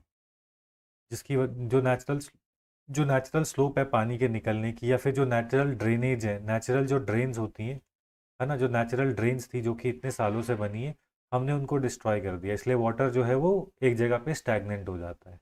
ठीक है, जैसे मान लीजिए कि अभी बैंगलोर है, बैंगलोर ऐसे करके है। ठीक है, तो ये नेचुरल ड्रेन है, आपने क्या किया यहाँ पे बिल्डिंगें बना दी, है ना। मतलब मान लो कि बैंगलोर कुछ ऐसा है। ठीक है, अब ये वाला जो एरिया है मान लो ये 100 किलोमीटर का है, तुमने क्या किया यहाँ पे बिल्डिंगें बना दी, तो पानी का क्या होगा, पानी इस तरफ जाके यहाँ पे रुक जाएगा, नहीं तो पानी पहले इधर को निकल जाता था। Something like this. काफ़ी है भाई, इतना काफ़ी है ना। एग्जाम्पल मैंने दे दिया, मैं खुश हूँ। आगे लिखा है मेजर्स टेकन सो फार। पहला मैं क्या लिखूंगा, पहला पहला मैं लिख सकता हूँ कि बिल्डिंग कोड से, बिल्डिंग कोड्स है जो कि ये कहता है कि मतलब बिल्डिंग कोड्स ये कहते हैं कि घर के मतलब घर के पेरीमीटर में नॉन कॉन्क्रीट एरिया होना चाहिए।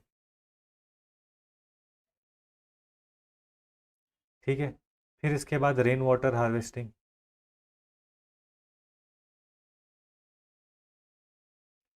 ठीक है, फिर थर्ड में मैं लिख सकता हूँ कि क्या कहते हैं, एडवांस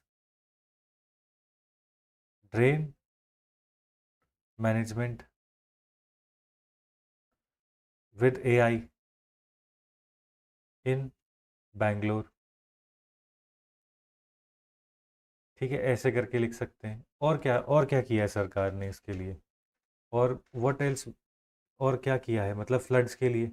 हम कहेंगे कि हाँ, मतलब मेरे को तो इतना ही याद आता है कि बिल्डिंग कोड्स में करा है rain water harvesting, advance drain management करिए, और इसी के साथ साथ हम कहेंगे कि जो एनजीटी है ना, एनजीटी ने जो वेटलैंड की एनक्रोचमेंट हो गई या रिवर रिवर की जो एनक्रोचमेंट है उसके खिलाफ, मतलब उसमें बेसिकली क्या कहते हैं, मतलब बहुत सारी बिल्डिंग्स को डिमोलिश करा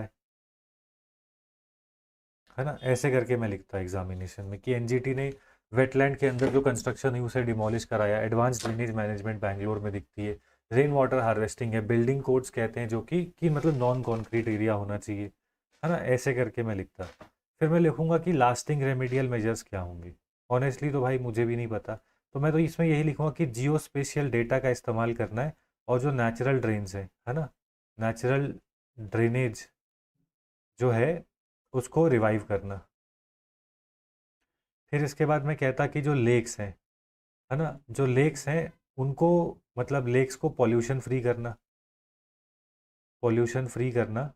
because they are going to, मतलब, और यहाँ पे बेसिकली एक्सेस वाटर को बेसिकली मतलब क्या कहते हैं, पहुँचाना, है ना। एक्सेस वाटर को यहाँ पे पहुँचाओ थ्रू ड्रेनेज। ठीक है, एक्सेस वाटर को यहाँ पे पहुँचाओ, और मैं यहाँ पे लिखता क्योंकि मैं तो बैंगलोर में रहता हूँ, तो यहाँ पे मैं लिखता कि अल्सूर लेक या हलासूरू लेक करके है ना, हलसूर लेक के अंदर ये चीज़ हुई है। फिर इसके बाद मैं कहता कि जो वेटलैंड्स है ना, उनको रिस्पेक्ट करना, वेटलैंड की बाउंड्रीज को रिस्पेक्ट करना, है ना, और उनको वेटलैंड्स को रिस्पेक्ट करना, क्योंकि ये बेसिकली अर्बन अर्बन फ्लडिंग के लिए सबसे बेस्ट वो हैं। इसी के साथ साथ न्यू सिटीज़ जो आएंगी उनके अंदर स्पॉन सिटी का कॉन्सेप्ट होना चाहिए। और मैं क्या कर सकता हूँ, अब वो लिखेंगे कि जो ड्रेनेज है ना, जो ड्रेनेज सिस्टम है, ड्रेनेज सिस्टम जो है ना, उसको मतलब बेसिकली रिवाइव करना, और ड्रेन्स की जो एनक्रोचमेंट होती है ना, उसको काटना। लोग जो होते हैं ड्रेन्स को एनक्रोच कर लेते हैं, जैसे मान लीजिए आपके घर के नीचे से ड्रेन जा रही है ना, तो वो लोग क्या करेंगे, वो ड्रेन के ऊपर एक पेवमेंट बना देंगे अपनी गाड़ी की पार्किंग के लिए। अब कर लो, हो गया तुम्हारा ड्रेन, है ना, तो वो उस एनक्रोचमेंट को हराना हटाना। या फिर क्या करेंगे, कंस्ट्रक्शन हुई तो वो लोग क्या करेंगे, जो भी सीमेंट एक्स्ट्रा बचेगा उसको उसमें डाल देंगे ड्रेनेज में, है ना, तो उस एनक्रोचमेंट को हटाना। फिर और हम क्या कर सकते हैं, फिर उसके बाद हम ये कहेंगे कि एआई और बिग डेटा का इस्तेमाल करना, और फ्लड हॉटस्पॉट्स को ढूंढना, फ्लड हॉटस्पॉट को ढूंढना, और लोकलाइज सॉल्यूशंस को इम्प्लीमेंट करना, है ना। तो this is how I would right, कि 5 जो सॉल्यूशन दे दिए, wetland, drainage system, big data, AI, है ना। This is how I would write in the examination. ठीक है, चलिए अगले क्वेश्चन पे चलते हैं। यहाँ पे लिखा है India has immense potential for solar energy, though there are regional variation in its development, elaborate. ठीक है, तो इंडिया का इमेंस पोटेंशियल कितना है, या तो आपको ये पता हो तो आप वो लिख सकते हो। इंडिया का कितना है ना, 100 गीगावाट के आसपास तो पहुंच ही गए, आप वो लिख सकते हो। ठीक है, बट मान लो कि मुझे ये सब नहीं आता, तो मैं क्या करूँगा, भाई मैंने करंट अफेयर में पढ़ा था ना कि एक ढोलेरा करके जगह है ना, वहाँ पे बन रहा है। ठीक है, और इसी के साथ साथ हमने गुजरात में भी देखा था। तो मैं क्या लिखता, मैं लिखता कि सोलर हॉटस्पॉट्स इन इंडिया, ऐसे करके लिखता, है ना।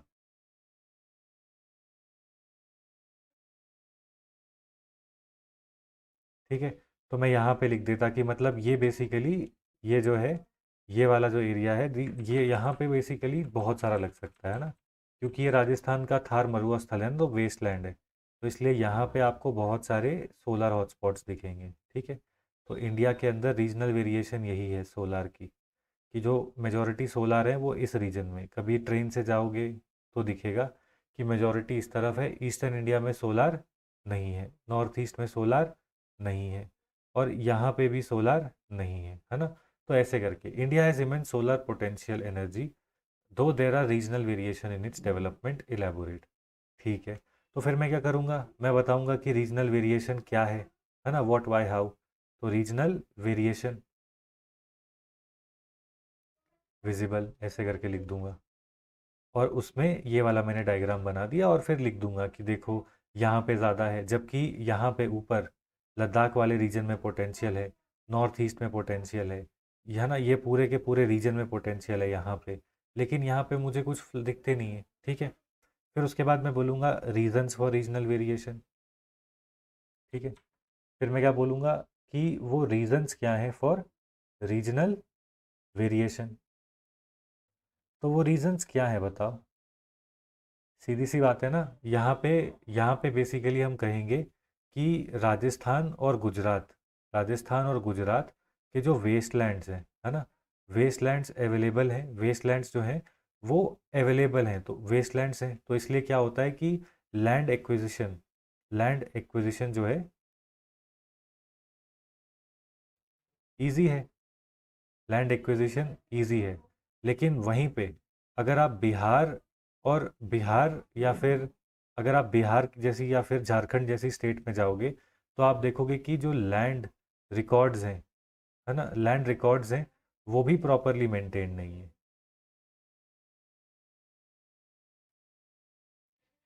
ठीक है, पहला तो ये लिख दूंगा। सेकंड में ये लिख दूंगा कि भाई जो लेबर होती है, इसके लिए जो लेबर चाहिए, है ना, वो लेबर कैसी होनी चाहिए, स्पेशलाइज्ड लेबर चाहिए, है ना, जो कि ज़्यादा अवेलेबल है ऑन द वेस्ट कोस्ट। क्यों, क्योंकि जितना भी एजुकेशन, इंजीनियरिंग या स्पेशलाइज्ड लेबर है वो तो यहीं पे मिलती है ना, क्योंकि वेस्ट कोस्ट पे है, क्योंकि ये क्या है, हमारे इकोनॉमिक हब है, because they are economic hubs. तो इसलिए मैं कहूँगा कि यहाँ की जो लेबर है ये ज़्यादा स्किल्ड है, कि स्किल्ड लेबर जो है हमको वेस्टर्न इन सदर्न इंडिया में ज़्यादा अच्छी दिखती है as compare to the eastern India. फिर इसी के साथ साथ क्या मैं ये नहीं कह सकता कि रीजनल वेरिएशन का एक कारण ये भी है कि ईस्टर्न इंडिया के अंदर जो डेवलपमेंट है वो कोल लेड है। क्यों? क्योंकि लोकली अवेलेबल है ना। अब सीधी सी बात है ना भाई, छत्तीसगढ़ कहेगा भाई यहाँ पे लोगों को खाने खिलाने के पैसे नहीं हो रहे, तुम सोलर लगाने को कह रहे हो, जबकि कोयला तो मेरे पीछे मेरे बैकग्राउंड में मिल जाता है ना। तो वैसे कहेंगे कि कोल लेड पॉलिसीज रही हैं यहाँ पर, है ना। तो मैं ऐसे कर, या फिर मैं इसको अलग कर दूंगा, मतलब कोल, यहाँ पे हम कहेंगे कि कोल जो है ना, कोल जो है वो इजीली अवेलेबल है।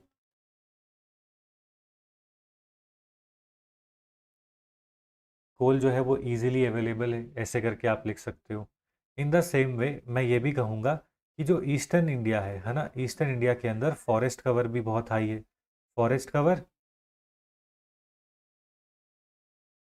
फॉरेस्ट कवर भी हाई है, प्लस ट्राइबल पॉपुलेशन है। तो इसीलिए it adds to displacement and deforestation. अगर यहाँ पे सोलर लगाएंगे तो उससे क्या होगा, डिस्प्लेसमेंट भी होगी, प्लस डिफॉरेस्ट्रेशन भी होगी। तो इसलिए वो भी मतलब इसलिए इनकरेजिंग नहीं है यहाँ पे। देख रहा है विनोद, ऐसे लिखना होता है एग्जाम में। आगे देखते हैं। और अगर मैं देखूं तो कैन आई से दैट कि जो पॉलिसी है ना, जो पॉलिसी वेस्टर्न स्टेट्स ने अपनाई है ना, पॉलिसी जो वेस्टर्न स्टेट्स की थी, वो वेस्टर्न स्टेट्स की पॉलिसी की वजह से भी ये हुआ, है ना। क्यों? क्योंकि वहाँ पे वेस्टर्न स्टेट्स की पॉलिसीज़ भी ऐसी थी। अगर हम ईस्टर्न स्टेट्स की पॉलिसी देखें तो वहाँ पे बेसिकली मतलब हम कहेंगे कि वेस्टर्न स्टेट्स जो हैं वो ज़्यादा प्रॉस्परस है ना। वेस्टर्न स्टेट्स जो हैं they are more prosperous as compare to the eastern state. तो स्टेट के पास भी रेवेन्यू है फॉर द ट्रांजिशन, है ना। तो आप ऐसे करके लिख सकते हो, जैसे कंपेयर करो महाराष्ट्र विद छत्तीसगढ़, या फिर आप मान लो कि उड़ीसा। ऐसे करके आप कह सकते हो कि वेस्टर्न स्टेट्स के पास ज़्यादा रेवेन्यू है ना। तो इसीलिए वो लोग ये ट्रांजिशन को अफोर्ड कर सकते हैं। और ऐसे भी आप कह सकते हो कि वेस्टर्न स्टेट्स का रेवेन्यू भी हाई है, और कैपिटल है वो भी यहाँ पे अवेलेबल है। लेकिन ईस्टर्न स्टेट्स में कैपिटल अवेलेबल नहीं है।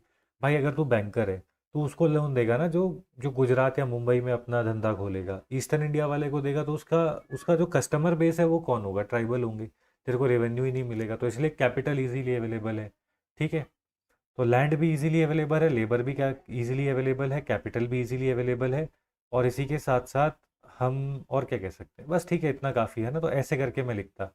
और फिर इसके बाद हम क्या लिखेंगे, यहाँ पे लिखेंगे कि मतलब गवर्नमेंट के इनिशिएटिव्स क्या हैं, तो सबसे पहले मैं लिख देता यहाँ पे पीएम कुसुम करके एक स्कीम है ना।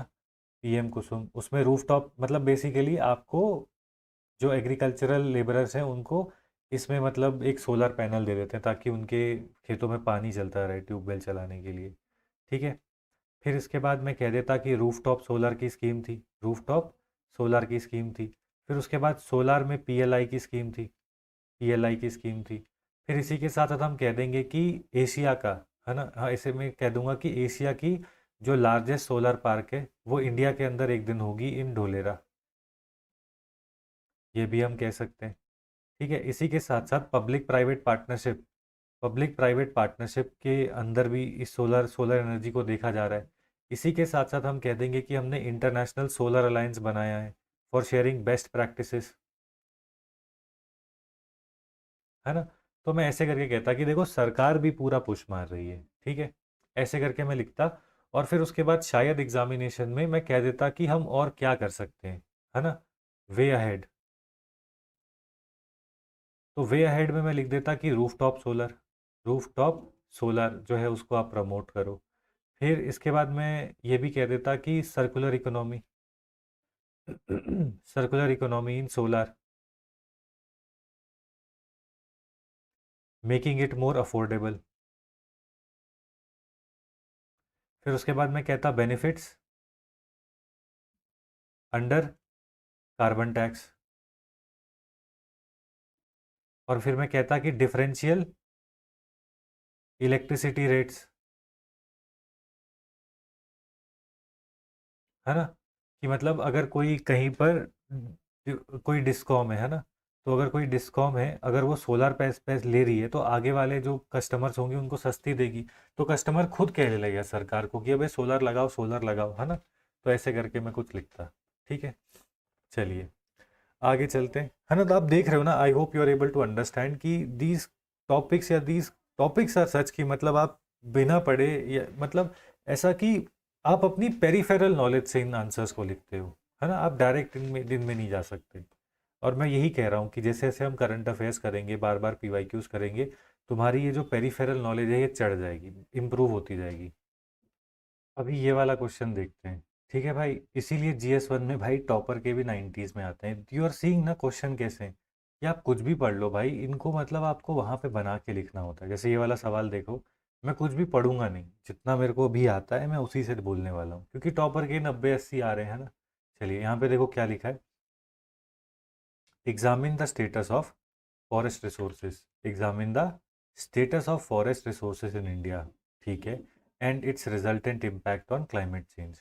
मुझे याद है अभी भी ऐसे मतलब GS1 के कुछ क्वेश्चंस होते थे या किसी भी पेपर के, कि अगर पहला वाला टॉपिक नहीं आता था तो इतनी बुद्धि नहीं होती थी कि अबे टॉपिक अगर पहला वाला नहीं आता तो दूसरा वाला तो लिख, कि अगर फॉरेस्ट रिसोर्सेज कम ज़्यादा होंगी तो उसका इम्पैक्ट क्या होता है क्लाइमेट चेंज पे। चलिए, तो मुझे अभी भी पहले वाले में ज़्यादा कुछ आता नहीं है, मुझे बस इतना पता है कि India state of forest report ये रिलीज़ हुई थी 2024 में, और इसने कहा था कि इंडिया का फॉरेस्ट कवर कितना है, 25% है। ठीक है, मुझे ये चीज़ पता है। इसी के साथ साथ मुझे ये पता है कि हमारा टारगेट कितना है, 33% ऑफ फॉरेस्ट रिसोर्सेज का है। ठीक है, ऐसे करके बस मुझे ये दो चीज़ें पता है। ठीक है, दैट्स इट, और मेरे को कुछ नहीं आता है इसके अंदर, कि भारत का और क्या है फॉरेस्ट रिसोर्सेज का स्टेटस, मुझे बस इतना पता है। फिर इसके बाद मैं इसमें क्या करता, फिर इसके अंदर मैं लिखने की कोशिश करता कि रुको तुम्हें पेज भरना है ना, आओ सबसे अच्छा तरीका क्या है, डायग्राम, है ना। तो मैं ऐसे कर देता, देखो भाई बड़ा बन रहा है, पहले नीचे वाला पार्ट बनाते हैं इंडिया का। ऐसे बना दिया, ऐसे बना दिया। मैं वही कह रहा हूँ ना कि your attitude will determine your altitude in the exam भाई। मैं तो एकदम ऐसा पेपर लिखना डेंजरस जैसे हो के लिखो। यहाँ पे ऐसे करना, लिखना वेस्टर्न घाट। ठीक है, और यहाँ पे लिखना डेंसली फॉरेस्टेड एरिया। ठीक है, या फिर डेंस फॉरेस्ट, या डेंस फॉरेस्ट। फिर इसके बाद यहाँ पे करना है ऐसे, और यहाँ पे भी लिख देना एवरग्रीन फॉरेस्ट।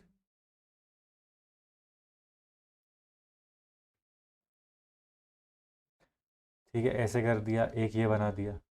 फिर उसके बाद यहाँ पे ऐसे करके बना दिया, ऐसे करके, ये क्या है, दीज आर ईस्टर्न घाट। और फिर बाकी पूरे एरिया में ऐसे कर दिया। भाई कुछ तो करेगा ना आदमी, करता ना मरता, कुछ तो करता। ऐसे कर दिया, और यहाँ पे लिख दिया ये है डेसिडियस फॉरेस्ट।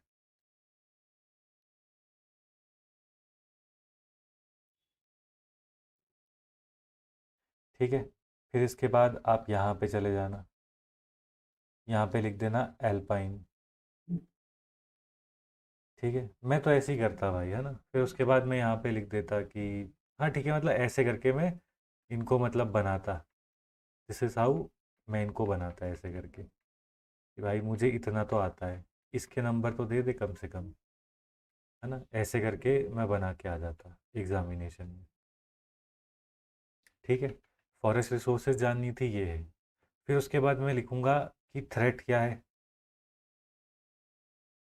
ठीक है, पहला है डिफॉरेस्ट्रेशन, दूसरा क्या है, फॉरेस्ट फायर। इसी के साथ साथ मैं लिखूंगा कि डिजीजेस जो कि ट्रीज को हो जाते हैं, है ना। ये थ्रेट है, deforestation, forest fire and diseases. और इसी के साथ साथ मैं कहूँगा कि traditional practices, example shifting agriculture या फिर स्लैश एंड बर्न एग्रीकल्चर या झूम, जो कि प्रैक्टिस होता है कहाँ पे, नॉर्थ ईस्ट इंडिया में। ऐसे कर दिया, ठीक है। देख रहे हो भाई जादू। अब मैं लिखूंगा and this has a resultant impact on climate change. क्या है resultant impact on CC, climate change क्या है? पहला तो भाई कार्बन डाइऑक्साइड की, भाई ये तो लंग्स होते हैं ना, तो वो जो कार्बन डाइऑक्साइड होगी वो उसकी मात्रा इंक्रीज होगी। इसी के साथ साथ मतलब ऐसे लिखूंगा कि कार्बन डाइऑक्साइड जो होती है ना, जो कार्बन डाइऑक्साइड या फिर आप कह लो कि जो कार्बन सिंक है, कार्बन सिंक जो है वो डिस्ट्रॉय होती है। इसी के साथ साथ जो वुड बेस्ड फ्यूल होते हैं, जो वुड बेस्ड फ्यूल होते हैं, उससे क्या होगा, कार्बन डाइऑक्साइड एटमॉस्फेयर में जाती है। पहली तो भाई जो सिंक होती है वो भी टूट खराब हो रही है, और जो कार्बन अभी तक कैप्चर थी पेड़ के अंदर वो भी बाहर निकल रही है। ऐसे करके लिखेंगे। और यहाँ पे ये लोग क्या कह रहे हैं, resultant impact on climate change.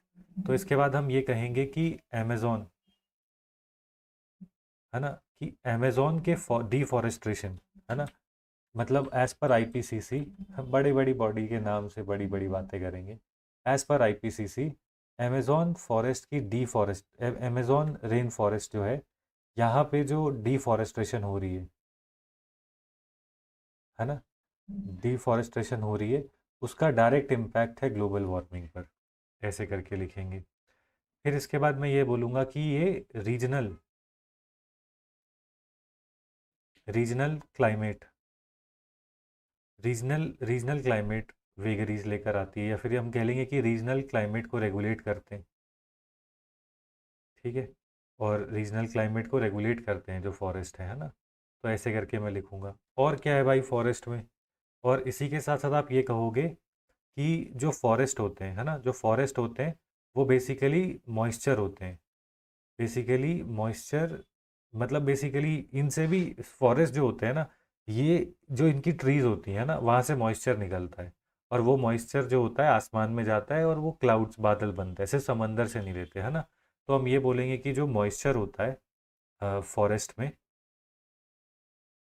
जो फॉरेस्ट का जो मॉइस्चर होता है उसकी वजह से क्या होता है, उसी की, फॉरेस्ट का जो मॉइस्चर होता है वो बेसिकली क्लाइमेट पैटर्न्स को रेगुलेट करता है। तो क्लाइमेट पैटर्न जो होंगे वो भी चेंज होंगे, या एटमॉस्फेरिक पैटर्न जो होते हैं वो भी चेंज होते हैं, ठीक है। चलो एटमॉस्फेरिक लिख देते हैं, एटमॉस्फेरिक पैटर्न भी चेंज होंगे। फिर इसी के साथ साथ मैं और क्या लिख सकता हूँ, मैं लिखूंगा कि डीफॉरेस्ट्रेशन, डीफॉरेस्ट्रेशन से क्या होती है, डेजर्टिफिकेशन, डेजर्टिफिकेशन होती है, और इसकी वजह से क्या होता है, जो वाटर बॉडीज़ होती हैं वो भी ड्राई होने लगती हैं। और उसकी वजह से क्या होगा, हम देखते हैं कि, मतलब ऐसे करके मैं लिखूंगा कि डिफॉरेस्ट्रेशन होगी, डेजर्टिफिकेशन होगी, वाटर बॉडीज़ जो है वहाँ पे ड्राई होंगी, और वो रीजन होगा वो एरिड हो जाएगा, और वहाँ पे क्या हो जाएगा, वो बेसिकली ग्लोबल, वहाँ पे मतलब बेसिकली ऐसे करके एक एक लाइन चलाते चलाते लिख दूंगा, ठीक है। और फिर इसके बाद अगला पॉइंट में मैं ये लिख दूंगा कि एल्बिडो इफेक्ट,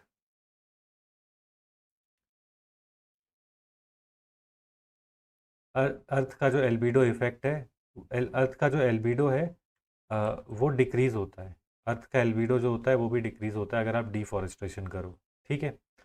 फिर इसी के साथ साथ मैं और क्या लिख सकता हूँ, हाँ मतलब ऐसे करके लिख दूंगा कि जो फॉरेस्ट होते हैं वो कार्बन सिंक होते हैं और नेचुरल हीट सिंक भी होते हैं। देख रहे हो कैसे कैसे शब्द निकाल रहा हूँ भाई मैं, ऐसे शर्म तो आ रही है मुझे लेकिन चलेगा। नेचुरल हीट सिंक भी होते हैं, मेरे दिमाग में जो आएगा मैं लिखूंगा एग्जाम में तो भाई, ठीक है, कि ये नेचुरल हीट सिंक होते हैं, फॉरेस्ट जो होते हैं वो नेचुरल नेचुरल हीट सिंक होते हैं, फॉरेस्ट जो होते हैं वो हीट को भी स्टोर करते हैं अपने अंदर एटमॉस्फेयर से खींच के। ऐसे करके आप लिख सकते हो। एक और पॉइंट आया था भाई एल्बिडो के साथ, क्या था, हाँ, कि ये अर्थ का जो हीट बजट है उसको भी तंग करते हैं। मैं तो बस पॉइंट बता रहा हूँ, है ना, मैं तो कहता हूँ गलत प्रूफ करके दिखाओ, कि जो अर्थ का हीट बजट होता है ना, उसको भी ये रेगुलेट करते हैं, अर्थ का जो हीट बजट होगा वो भी डिस्टॉर्ट होगा।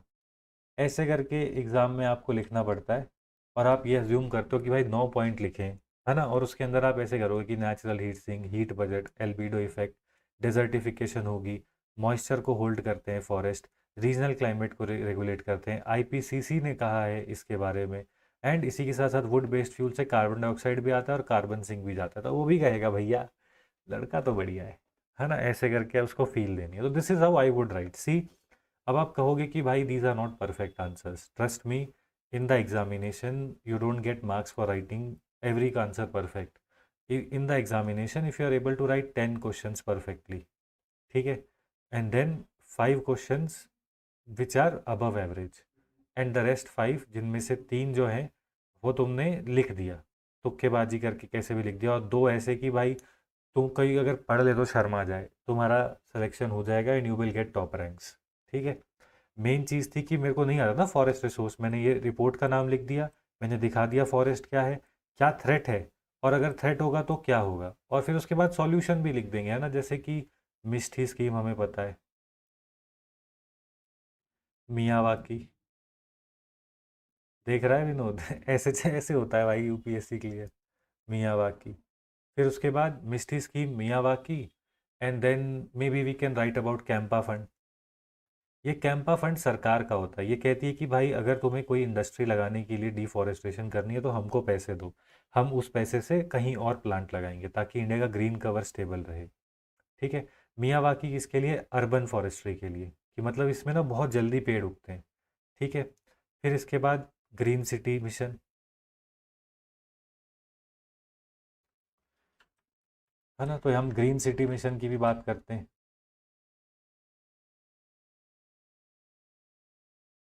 फिर इसके बाद हम और क्या बात करते हैं? कार्बन क्रेडिट की। कार्बन क्रेडिट जो है उसमें तो लिखा है कि आपको क्रेडिट मिलेंगे एफॉरेस्टेशन के लिए, कि अगर आप पेड़ लगाएगा तो आपको वो मिलेंगे, मतलब आपको क्रेडिट्स मिलेंगे। ऐसे लिख दिया है ना कि मैं लिखूंगा गवर्नमेंट इनिशिएटिव, क्यों नहीं नंबर देंगे, सरकार का पेपर है भाई, है ना, सरकारी पेपर दे रहे हैं हम कोई जोग्राफर थोड़ी हैं, तो हमेशा लिखो गवर्नमेंट स्कीम्स आती है, नहीं पूछा है छोटा सा ब्रैकेट बना के लिखो कि देखो सरकार ने ये सब करा है। ये मिष्टी स्कीम मैनग्रोव्स के लिए थी। ठीक है। ठीक है। मियावाकी। और इसी के साथ साथ अरे और क्या है भाई, एनजीटी के बारे में लिखो, नेशनल ग्रीन ट्रिब्यूनल है। और लिखना है लिखो, आप कह लो कि सुप्रीम कोर्ट की रीसेंट जजमेंट थी अबाउट फॉरेस्ट, है ना, सुप्रीम कोर्ट जिसने कि गोडा वर्मन केस में कहा था कि फॉरेस्ट की जो ऑफिस मतलब फॉरेस्ट, सरकार ने ये कहा कि फॉरेस्ट वही है जो हमारे रिकॉर्ड्स में, सरकार कहती है नहीं, मतलब सुप्रीम कोर्ट कहती है नहीं, फॉरेस्ट वो है जो फॉरेस्ट की ऑफिशियल डेफिनेशन में आता है। तो इससे क्या होगा कि अब पूरे के पूरे जो भारत के फॉरेस्ट हैं वो प्रोटेक्टेड हैं, है ना, ऐसे करे देखो कितने पॉइंट्स आ रहे हैं। आठवां भी मैं लिख दूंगा अगर मैं थोड़ा जोर मारूंगा तो, एनजीटी, सुप्रीम कोर्ट, और क्या है, इंडिविजुअल लेवल पर अगर हम देखें तो सेल्फी विद द ट्री करके मिशन था ना, बट चलो ठीक है इतना डिप्थ में नहीं जाते, बट वो एक वो था ना कि सेल्फी विद द पेड़, हर मेड पर पेड़ करके एक स्कीम थी, याद करो, हर मेड पर पेड़, कि मतलब आप क्या करो जहाँ पे आपका मतलब जैसे ज़मीन है ना, ये आपकी ज़मीन है, तो आपके यहाँ पे आप ट्रीज लगाओ ना, ऐसे करके, ऐसे करके। तो इससे क्या होगा, जब हम अपना फॉरेस्ट एरिया काउंट काउंट करेंगे तो ये ग्रीन आएगा पूरा का पूरा एरिया, तो इससे क्या होगा, अल्टीमेटली हमारा फॉरेस्ट कवर इंक्रीज हो जाएगा। चलिए बढ़िया। देखा, मैंने कहा ना भाई अनलिमिटेड आ जाएंगे, कब से तैयारी कर रहे हैं। अब तो ऐसे लगता है कि भाई कोई थप्पड़ मारेगा ना तो ये नहीं बोलेंगे क्या हुआ क्या हुआ बोलेंगे कौन सा आंसर गलत लिख कर आए बताओ। चलिए आगे चलते हैं। Is diversity and pluralism in India under threat due to globalization? Justify और आंसर। आप क्या लिखोगे? यस। तो डाइवर्सिटी मतलब यहाँ पे देखो क्या लिखा है, भारत में विविधता एवं बहुलवाद जो है वैश्वीकरण के कारण संकट में है। चलिए देखते हैं। तो how can I write it, मतलब पहले तो मैं लिखूंगा इसमें कि यस है भाई, फिर मैं लिखूंगा नो, है ना, फिर मैं लिखूंगा रियलिटी। ऐसे ही करना होता है, और इसमें क्या करना है? ठीक है। तो जस्टिफाई और आंसर, तो मैं यस में क्या लिखूंगा? मैं कहूँगा कि सबसे पहली चीज़ तो मैं यही कहूँगा, मतलब मैं खुद से पूछूंगा कि डाइवर्सिटी किसकी है, लैंग्वेज की, है ना, तो मैं कहूँगा कि इंग्लिश जो है वो लिंगुआ फ्रांका बन रही है भारत की, है ना, लिंगुआ फ्रांका बन रही है एटलीस्ट इन अर्बन एरियाज, है ना, एग्जाम्पल यहाँ पे दे दिया बैंगलोर। ठीक है। लिंगुआ फ्रांका मतलब कॉमनली जो लैंग्वेज का हम इस्तेमाल करते हैं। और क्या होता है? आप कहेंगे कि क्विजीन, हम कहेंगे कि क्विजीन जो है वो होमोजेनाइज हो रहे हैं, है ना। क्विजीन जो है वो ग्लोबली होमोजेनाइज हो रहे हैं, जैसे कि फ्रूट्स में हम देखते हैं एवोकाडो, अवाकाडो, पीचेस, और क्या खाते हैं वो लोग, ड्रैगन फ्रूट। ऐसे करके मतलब मैं लिखूंगा कि कैसे हमारी जो क्विजीन की डाइवर्सिटी थी उसकी वजह से भी ये चेंजेस आ रहे हैं, है ना। कि बेसिकली मतलब ऐसे, मतलब आप कह लो कि बर्गर, पिज्ज़ा, है ना। कि मैं ऐसे कहूँगा कि अब बेसिकली जो ग्लोबली जो लोग खाते हैं वो हम लोग भी कंज्यूम कर रहे हैं। और क्या होता है डाइवर्सिटी में, मैं कहूँगा कि कल्चरल डाइवर्सिटी। कल्चरल डाइवर्सिटी हम कहेंगे कि जो हमारा अटायर है ना, हमारे जो अटायर्स हैं वो होमोजेनाइज हो रहे हैं, है ना। Example pant shirt,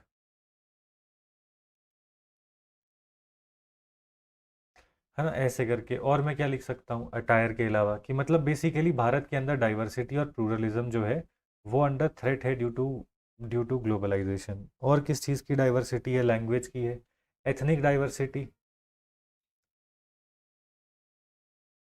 ethnic diversity. ठीक है, जैसे कि मैं इसका अगर एग्जांपल दूं तो हम कहेंगे कि कास्ट आइडेंटिटीज़ जो हैं वो अपनी रेलेवेंस खो रही हैं, है ना। ट्राइबल आइडेंटिटी जो है वो अपनी रेलेवेंस खो रही है, ऐसे करके आप लिखोगे। ठीक है, और कौन सी आइडेंटिटी होती है, लैंग्वेज की, कास्ट की, कल्चर की, और क्या डिस्टिंक्ट है, रिलीजियस आइडेंटिटीज़। हम कहेंगे कि सेक्युलराइजेशन हो रही है इंडिया की, सेक्युलराइजेशन ऑफ, मतलब हम कहेंगे पब्लिक स्फीयर, जिसकी वजह से रिलीजन जो है या फिर रिलीजियस डाइवर्सिटी जो है या प्लूरलिज्म है उसका पब्लिक स्फीयर में जो रोल है वो कम होता जा रहा है। तो this is how I would write in the examination. मैं कहूँगा for example, religion has no role in education, in getting a job, और एंड अब हम देख रहे हैं कि इंटर रिलीजियस तो मैरिजेस भी हो रही हैं, है ना। तो ऐसे करके हम लिख सकते हैं कि रिलीजन से इंपॉर्टेंट क्लास हो चुकी है, कि भाई तेरे पास रोकड़ा चाहिए, जब तक जेब में पैसा है। वो पूछती या पूछता है कैसा है, मोस्टली तो पूछती है भाई। चलिए आगे चलते हैं। आगे यहाँ पे लिखा है कि ना जी, ऐसा थोड़ी हो रहा है, नो। कैसे, अगर हम कहेंगे कि लैंग्वेज, है ना, हम कहेंगे नो। हम कहेंगे कि ग्लोबलाइजेशन के रिएक्शन में हम कहेंगे हमारी कल्चरल असर्टिवनेस हो रही है। फॉर एग्जांपल, हम कहते हैं कि मराठा, है ना, कि मतलब मराठा या फिर मराठी लैंग्वेज इशू, है ना, मराठी लैंग्वेज का इशू हम वो कह सकते हैं। फिर इसके बाद मैं ये कहूँगा कि एथनिक डे अभी भी होता है, एथनिक एथनिक डे जो होता है वो अभी भी होता है। ऐसे करके मैं कुछ लिख देता कि आज भी मतलब एथनिक ड्रेसेस जो होते हैं ना, एथनिक ड्रेस जो होता है वो आज भी पहना जाता है। मतलब हम ये कह सकते हैं कि आज भी एथनिक ड्रेस पहना जा सकता है। हम कहेंगे कि जो Indian Indian home cooked meal है, होम कुक्ड फूड है ना, ये आज भी स्टेट टू स्टेट या रीजनल, इसमें रीजनल डाइवर्सिटी है। Example, litti chokha and idli in Bihar, and idli sambar in Tamil Nadu. ठीक है, ऐसे करके मैं लिखता और मैं ये कहता कि क्या कहते हैं कि आज भी मतलब हम, और क्या लिख सकते हैं, लैंग्वेज का हो गया, क्विजीन का लिख दिया, कल्चरल डाइवर्सिटी का भी लिख दिया, है ना। तो मैं कुछ ऐसा करके लिखता। और फिर मैं इसके बाद मतलब मैं ये लिखता कि, मतलब फिर उसके बाद मैं क्या करता ना, कंक्लूजन की तरफ जाता। तो मैं ये लिखता कि ग्लोबलाइजेशन के लार्जली तीन इम्पैक्ट दिखते हैं, है ना। Therefore from our analysis we see globalization के तीन इम्पैक्ट हैं।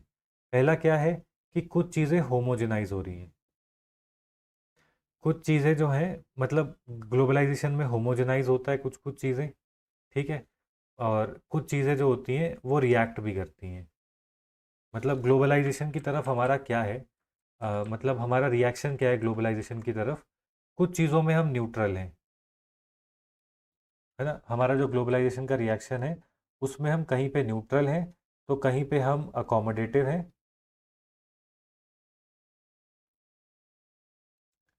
तो कहीं पे हम रिएक्टिव हैं।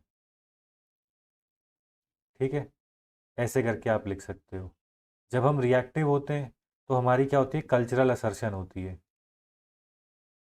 कल्चरल असर्शन, कल्चरल या रीजनल, ऐसे करके आप लिख सकते हो। हम अकोमोडेटिव कहाँ पर हैं, जैसे कि मैं कालू टिक्की बर्गर।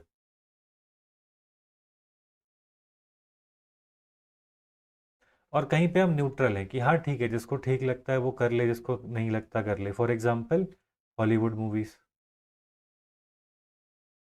हम देख लेते हैं ना, कोई दिक्कत नहीं है। तो मैं कुछ ऐसा लिखता एग्जामिनेशन में, है ना, कि भाई जो ग्लोबलाइजेशन हो रही है ना, उसकी वजह से हम थ्रेट में नहीं है किसी भी तरीके से। हम क्या कर रहे हैं, या तो हम कभी रिएक्टिव हो रहे हैं, कभी हम अकोमोडेटिव हो रहे हैं, कभी हम न्यूट्रल हो रहे हैं। बट हम ये कहेंगे कि हमें, मतलब फिर उसके बाद मैं ये कहता कि, मतलब क्या कहते हैं, कि मैं ये कहता कि ग्लोबलाइजेशन जो है it is here to stay. है ना, हमको क्या करना है, हमको हमारे कल्चर को, है ना, हमको क्या करना है, कि मतलब ऐसे कि मतलब टॉकिंग कि मतलब ग्लोबलाइजेशन तो होनी ही है ना। We we have to accept the forces of globalization, और उसको हमको इंडिया की एडवांटेज में काम करना है, while not forgetting our traditional values. बस इतना लिख के कहता मैं राम राम, मैं भाग रहा हूँ यहाँ से, है ना। तो यू सी कि मतलब कितना बढ़िया लिखा है कि 5 3 8 पॉइंट वहाँ से दे दी, और फिर मैंने उसको एक एनालिसिस दे दी कि भाई ग्लोबलाइजेशन की कुछ जगह पे हमारा न्यूट्रल रिएक्शन है, कहीं अकोमोडेटिव है, कहीं पे रिएक्टिव है। क्योंकि ये कह रहा है थ्रेट है, तो जब थ्रेट होगा तो तू क्या करेगा, तू रिएक्ट करेगा ना।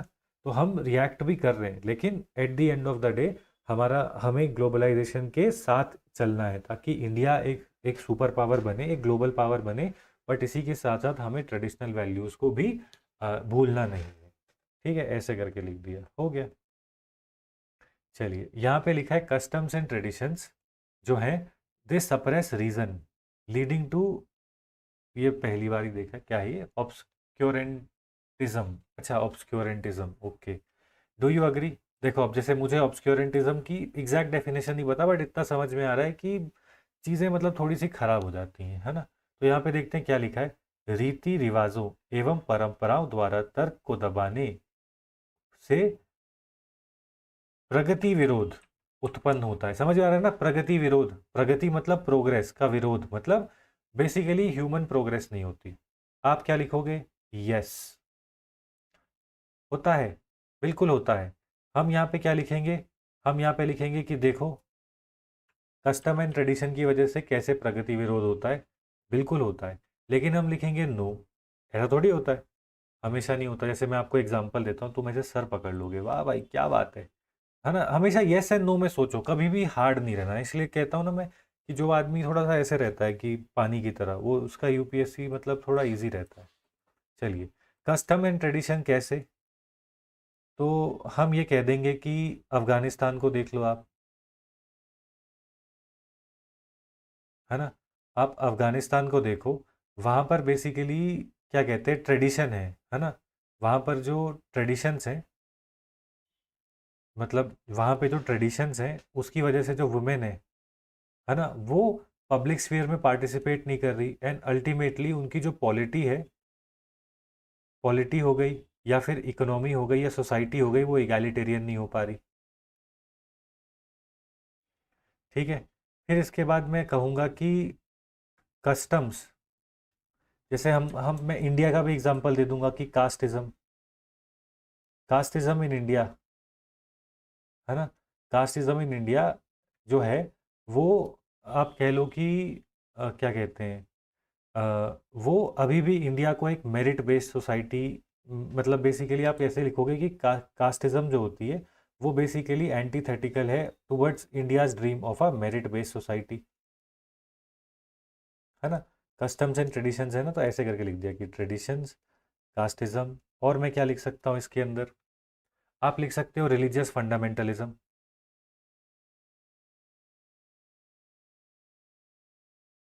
और ये रिलीजियस फंडामेंटलिज्म कहाँ पे दिखती है हमको, पाकिस्तान में। जहाँ पे रिसेंटली एक क्रिश्चियन को ब्लास्फेमी की वजह से लिंच कर दिया था, है ना, उसकी लिंचिंग हो गई थी कि मतलब उसने कुछ कह दिया होगा, तो मतलब उसको ब्लास्फेमी की वजह से लोगों ने उसको लिंच ही कर दिया। तो यहाँ पर हमको दिखता है कि हाँ, अगर कस्टम्स एंड ट्रेडिशंस जो होते हैं वो सप्रेस करते हैं रीजन को, लीडिंग टू ऑब्सक्योरेंटिज्म, कि फंडामेंटलिज्म कौन से रीजन को, फंडामेंटलिज्म जो है वो डेमोक्रेटिक वैल्यू को आने नहीं देती, ये इगैलिटेरियनिज्म को आने नहीं देती। अच्छा हुआ क्वेश्चन वापस पढ़ लिया, नहीं तो एग्जाम में तो ऐसे क्वेश्चन 2 बार पढ़ना चाहिए भाई। जैसे अफगानिस्तान में ये है तो इससे इगैलिटेरियन सोसाइटी नहीं बनेगी, कास्टिज्म है तो मेरिट बेस्ड सोसाइटी नहीं बनेगी, रिलीजियस फंडामेंटलिज्म है तो डेमोक्रेटिक वैल्यूज कभी नहीं आएंगी, ऐसे करके लिखना है। और सोचते हैं कंट्री के एग्जांपल हम लें तो और क्या है, मतलब और कहाँ है कस्टम्स एंड ट्रेडिशंस में जो कि रीजन को सप्रेस करते हैं। हाँ, हम लिख सकते हैं, आपने सुना होगा कि सुपरस्टिशंस होते हैं, है ना, सुपरस्टिशंस होते हैं जिसकी वजह से क्या होता है, जो सुपरस्टिशंस फॉलो किए जाते हैं सोसाइटी में, उसकी वजह से क्या होता है कि जो लोग होते हैं, मतलब सुपरस्टिशंस, और क्या कहते हैं भाई, एक और शब्द होता है ना इसके लिए, superstitions such as black magic, है ना, make people anxious and away from logic. Superstition को अंडरलाइन कर दिया, है ना, ऐसे करके लिख दिया। और इसमें एग्जाम्पल दे देंगे किसका, वो एक मैंने देखा था वूडू करके, देखा था वूडू, वूडू स्लैश विच हंटिंग, ऐसे करके लिख दिया। और क्या है, मतलब भारत के अंदर या कहीं पर भी और कौन से सुपरस्टिशंस, मतलब ऐसा कुछ और है कस्टम्स एंड ट्रेडिशंस जो कि ऐसी खराब हो, और कौन सा कस्टम है, हाँ मतलब इतना ही है। और भी मतलब हाँ ट्रेडिशंस हैं, जैसे कि मतलब आप कह लो कि जैसे कि ट्रेडिशन है जल्लीकट्टू की, है ना, एनिमल, मतलब या फिर आप कह लो कि animal taming, animal taming traditions such as Kambala and Jallikattu.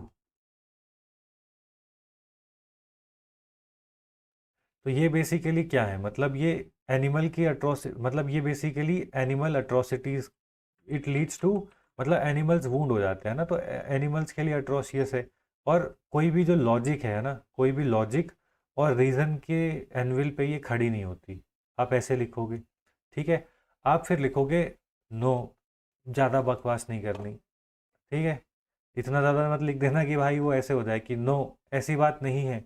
Customs and tradition जो है वो रीजन को प्रमोट भी करते हैं, no, customs and traditions promote reason. ऐसे कैसे बोल दिया मेरे भारत के बारे में, हिम्मत कैसे हुई, है ना, customs and traditions promote reasons also, कैसे, अनेकांतवाद, अनेकांतवाद ऑफ जैनिज्म, जो कि कहता है truth can have multiple interpretation,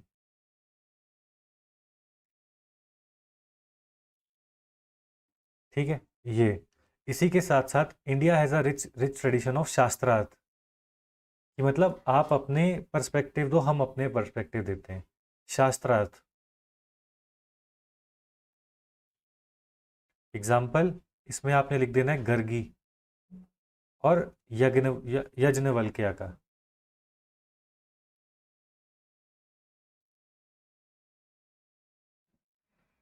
ठीक है, शास्त्रार्थ होते हैं भारत के अंदर। और हमने क्या देखा, हमने देखा कि इंडिया के अंदर जो है वो और क्या है, custom and tradition promote reason. तो इसमें और क्या एग्जांपल हम ले सकते हैं, हम कहेंगे कि रिच भक्ति ट्रेडिशन इंस्पायर्ड,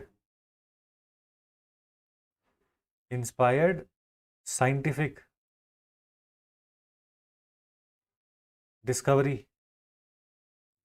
या फिर हम अब ऐसे कह सकते हो कि इट इट इंस्पायर्ड आर्किटेक्चर, या फिर आप ऐसे कह दो कि क्या कहते हैं कि मतलब आप ये कह दो कि टॉलरेंस, है ना, टॉलरेंस टॉल कि इंडियन फिलो ट्रेडिशन ऑफ टॉलरेंस की वजह से क्या हुआ, हमने देखा कि इंडिया में बुद्धिज़्म भी थी, हिंदुइज़्म भी थी, भक्ति भी आई, सूफिज़्म भी आया, है ना। ऐसे करके आप लिख सकते हो कि मतलब इंडिया की टॉलरेंट हिस्ट्री है कि यहाँ पे भक्ति भी थी, हिंदुइज़्म भी थी, फिर बुद्धिज़्म, मतलब बुद्धिज़्म, हिंदुइज़्म, भक्ति एंड सूफिज़्म, तो सब सब सारी जो रिलीजन्स हैं वो यहाँ पे होती हैं। तो ये हमारी ट्रेडिशन ऑफ टॉलरेंस की वजह से आई, है ना, टॉलरेंस के साथ।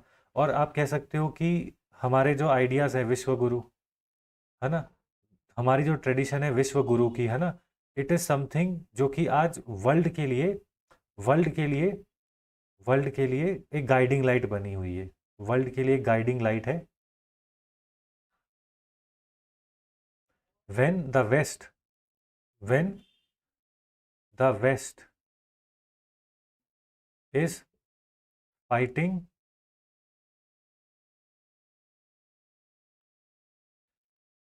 फाइटिंग की स्पेलिंग गलत हो जाती है, फाइटिंग प्रॉक्सी वॉर्स, है ना। ऐसे करके आप लिख सकते हो कि भाई ये हमारी टॉल, ये देखो ना आते हैं अनेकांतवाद, शास्त्रार्थ, टॉलरेंस एंड विश्व गुरु का जो हमारा आइडिया है। ऐसे करके आप लिख सकते हो कि कस्टम्स एंड ट्रेडिशंस जो है वो रीजन को प्रमोट करते हैं, है ना, कि मतलब विश्व गुरु आप लिखना one earth and one family, ऐसे करके आप लिख सकते हो। और कोई कस्टम एंड ट्रेडिशन है, हाउएवर, है ना, हाउएवर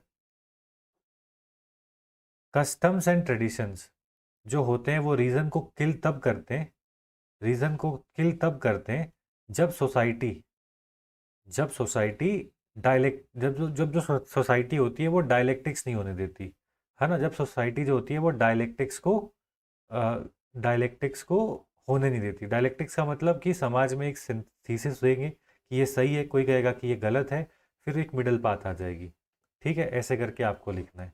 और हम ऐसे करके हमको लिखना है कि सोसाइटी जब तक प्रोग्रेसिव है ना, सोसाइटी जब तक, या फिर आप ऐसे लिख दो हाउएवर, सोसाइटी जब तक प्रोग्रेसिव है, सोसाइटी जब तक प्रोग्रेसिव है ना, सोसाइटी जब तक प्रोग्रेसिव है तब तक हम क्या कहेंगे, तब तक कस्टम्स एंड ट्रेडिशंस जो होते हैं वो रीजन को फेवर करते हैं, रीजन को फेवर करते हैं, और इससे सोशल इनोवेशंस होती हैं, सोशल इनोवेशन होती है। इसी का एक सिंपल एग्जांपल है इंडिया का स्वच्छ भारत मिशन, जिसकी वजह से सैनिटेशन जो है उसकी एक सोशल वैल्यू आई। क्यों? क्योंकि स्वच्छ भारत मिशन में हमने रैशनली बोला समाज को कि भाई हमको साफ सफाई करनी पड़ेगी।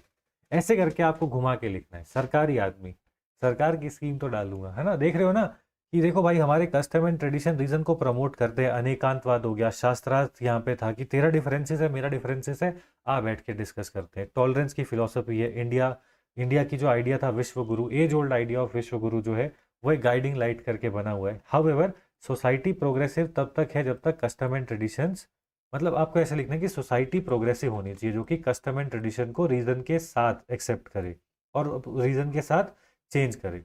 जैसे कि इंडियन सोसाइटी में हमने देखा कि स्वच्छ भारत मिशन की जब एक रैशनल एंड इमोशनल अप्रोच हुई तो लोगों ने सैनिटेशन की सोशल वैल्यू को समझा, और आज हमने देखा कि भारत ओडीएफ फ्री है ना। ऐसे करके लिख देना है।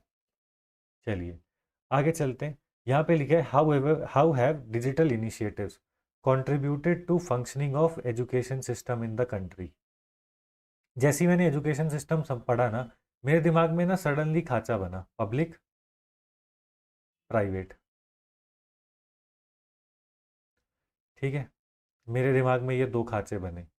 मैं इसके अंदर क्या लिख सकता हूँ और इसके अंदर क्या लिख सकता हूँ? इसके अंदर तो मैं एडटेक लिख दूंगा, एडटेक प्लेटफॉर्म्स।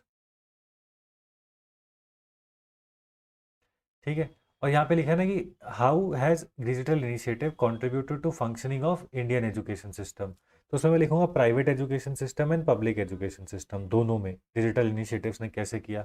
तो इसके अंदर मुझे याद आता है परख करके एक पोर्टल था, परख पोर्टल, परख पोर्टल कि जो टीचर्स होंगे ना, ये उनकी असेसमेंट के लिए पोर्टल बना हुआ है। इसी के साथ साथ मैं कहूँगा कि ई लर्निंग,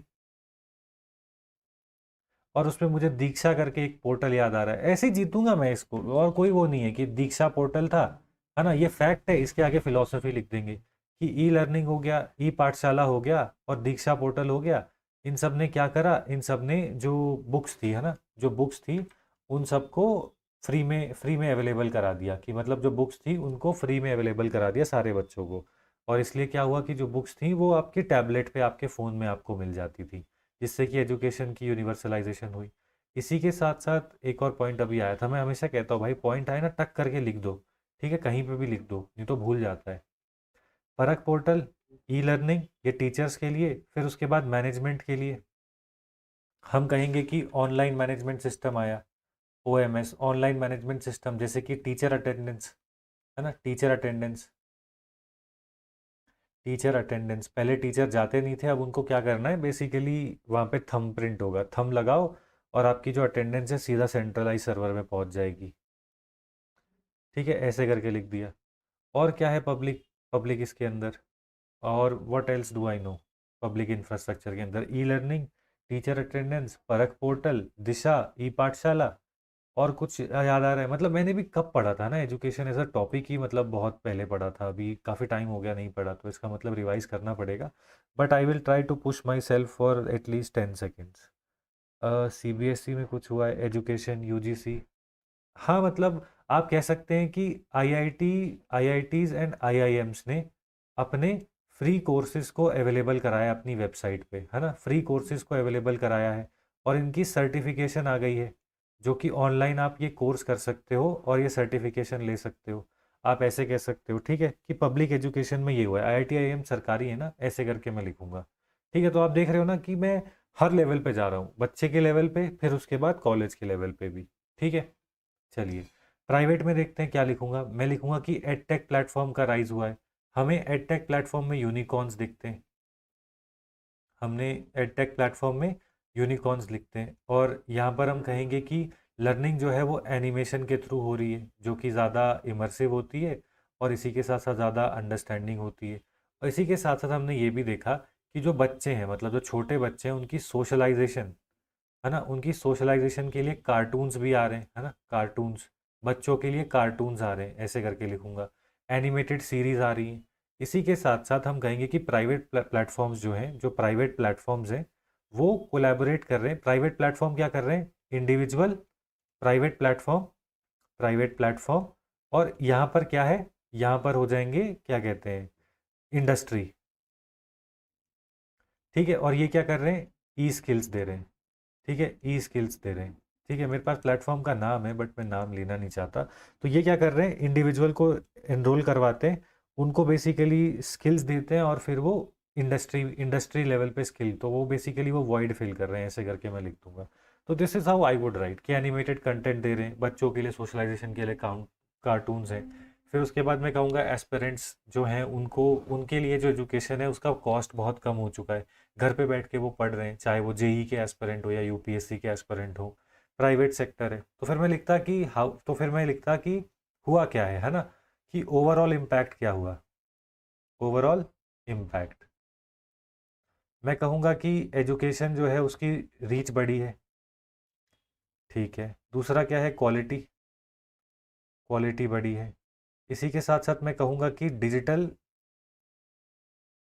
इकोनॉमी आ चुकी है। फिर मैं कहता कि एडटेक आ चुका है। फिर मैं ये कहता कि जो एजुकेशन सेक्टर है इसमें इन्वेस्टमेंट भी बढ़ी है ना, एजुकेशन सेक्टर के अंदर इन्वेस्टमेंट भी हाई हुई है, चाहे वो प्राइवेट की हो या पब्लिक की हो, ऐसे करके मैं लिखता। तो इसके लिए रीच भी बढ़ी है, क्वालिटी भी बढ़ी है, और एजुकेशन जो है वो अफोर्डेबल भी हुई है, क्योंकि ऑनलाइन है ना, अफोर्डेबल हुई है ड्यू टू, क्या कहते हैं, मतलब कॉस्ट कम हो जाती है। और आप कह सकते हो कि इंफ्रास्ट्रक्चर, जो फिजिकल इंफ्रास्ट्रक्चर एजुकेशन के लिए चाहिए है ना, उसको हमने कहीं कहीं पे बाईपास कर दिया, ऐसे करके आप लिख सकते हो कि मतलब फिजिकल इंफ्रास्ट्रक्चर की जो कॉस्ट होती है वो कम हो गई है ना, फिजिकल इंफ्रास्ट्रक्चर की कॉस्ट कम हो गई है, ठीक है, ऐसे करके आप लिख सकते हो।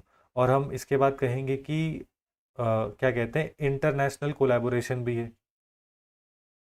इंटरनेशनल कोलैब है, ठीक है, कैसे, प्रोफेसर्स ऑफ फॉरेन यूनिवर्सिटीज़, है ना, टीचिंग इन आईआईटी थ्रू, या taking workshops in IIT through Google Meet, ऐसे करके लिख दूंगा, है ना। तो इससे क्या हुआ, इंटरनेशनल कोलैबोरेशन। भाई कितने पॉइंट बन गए भाई, आदमी कितने पॉइंट लिख देगा एग्जाम में, है ना।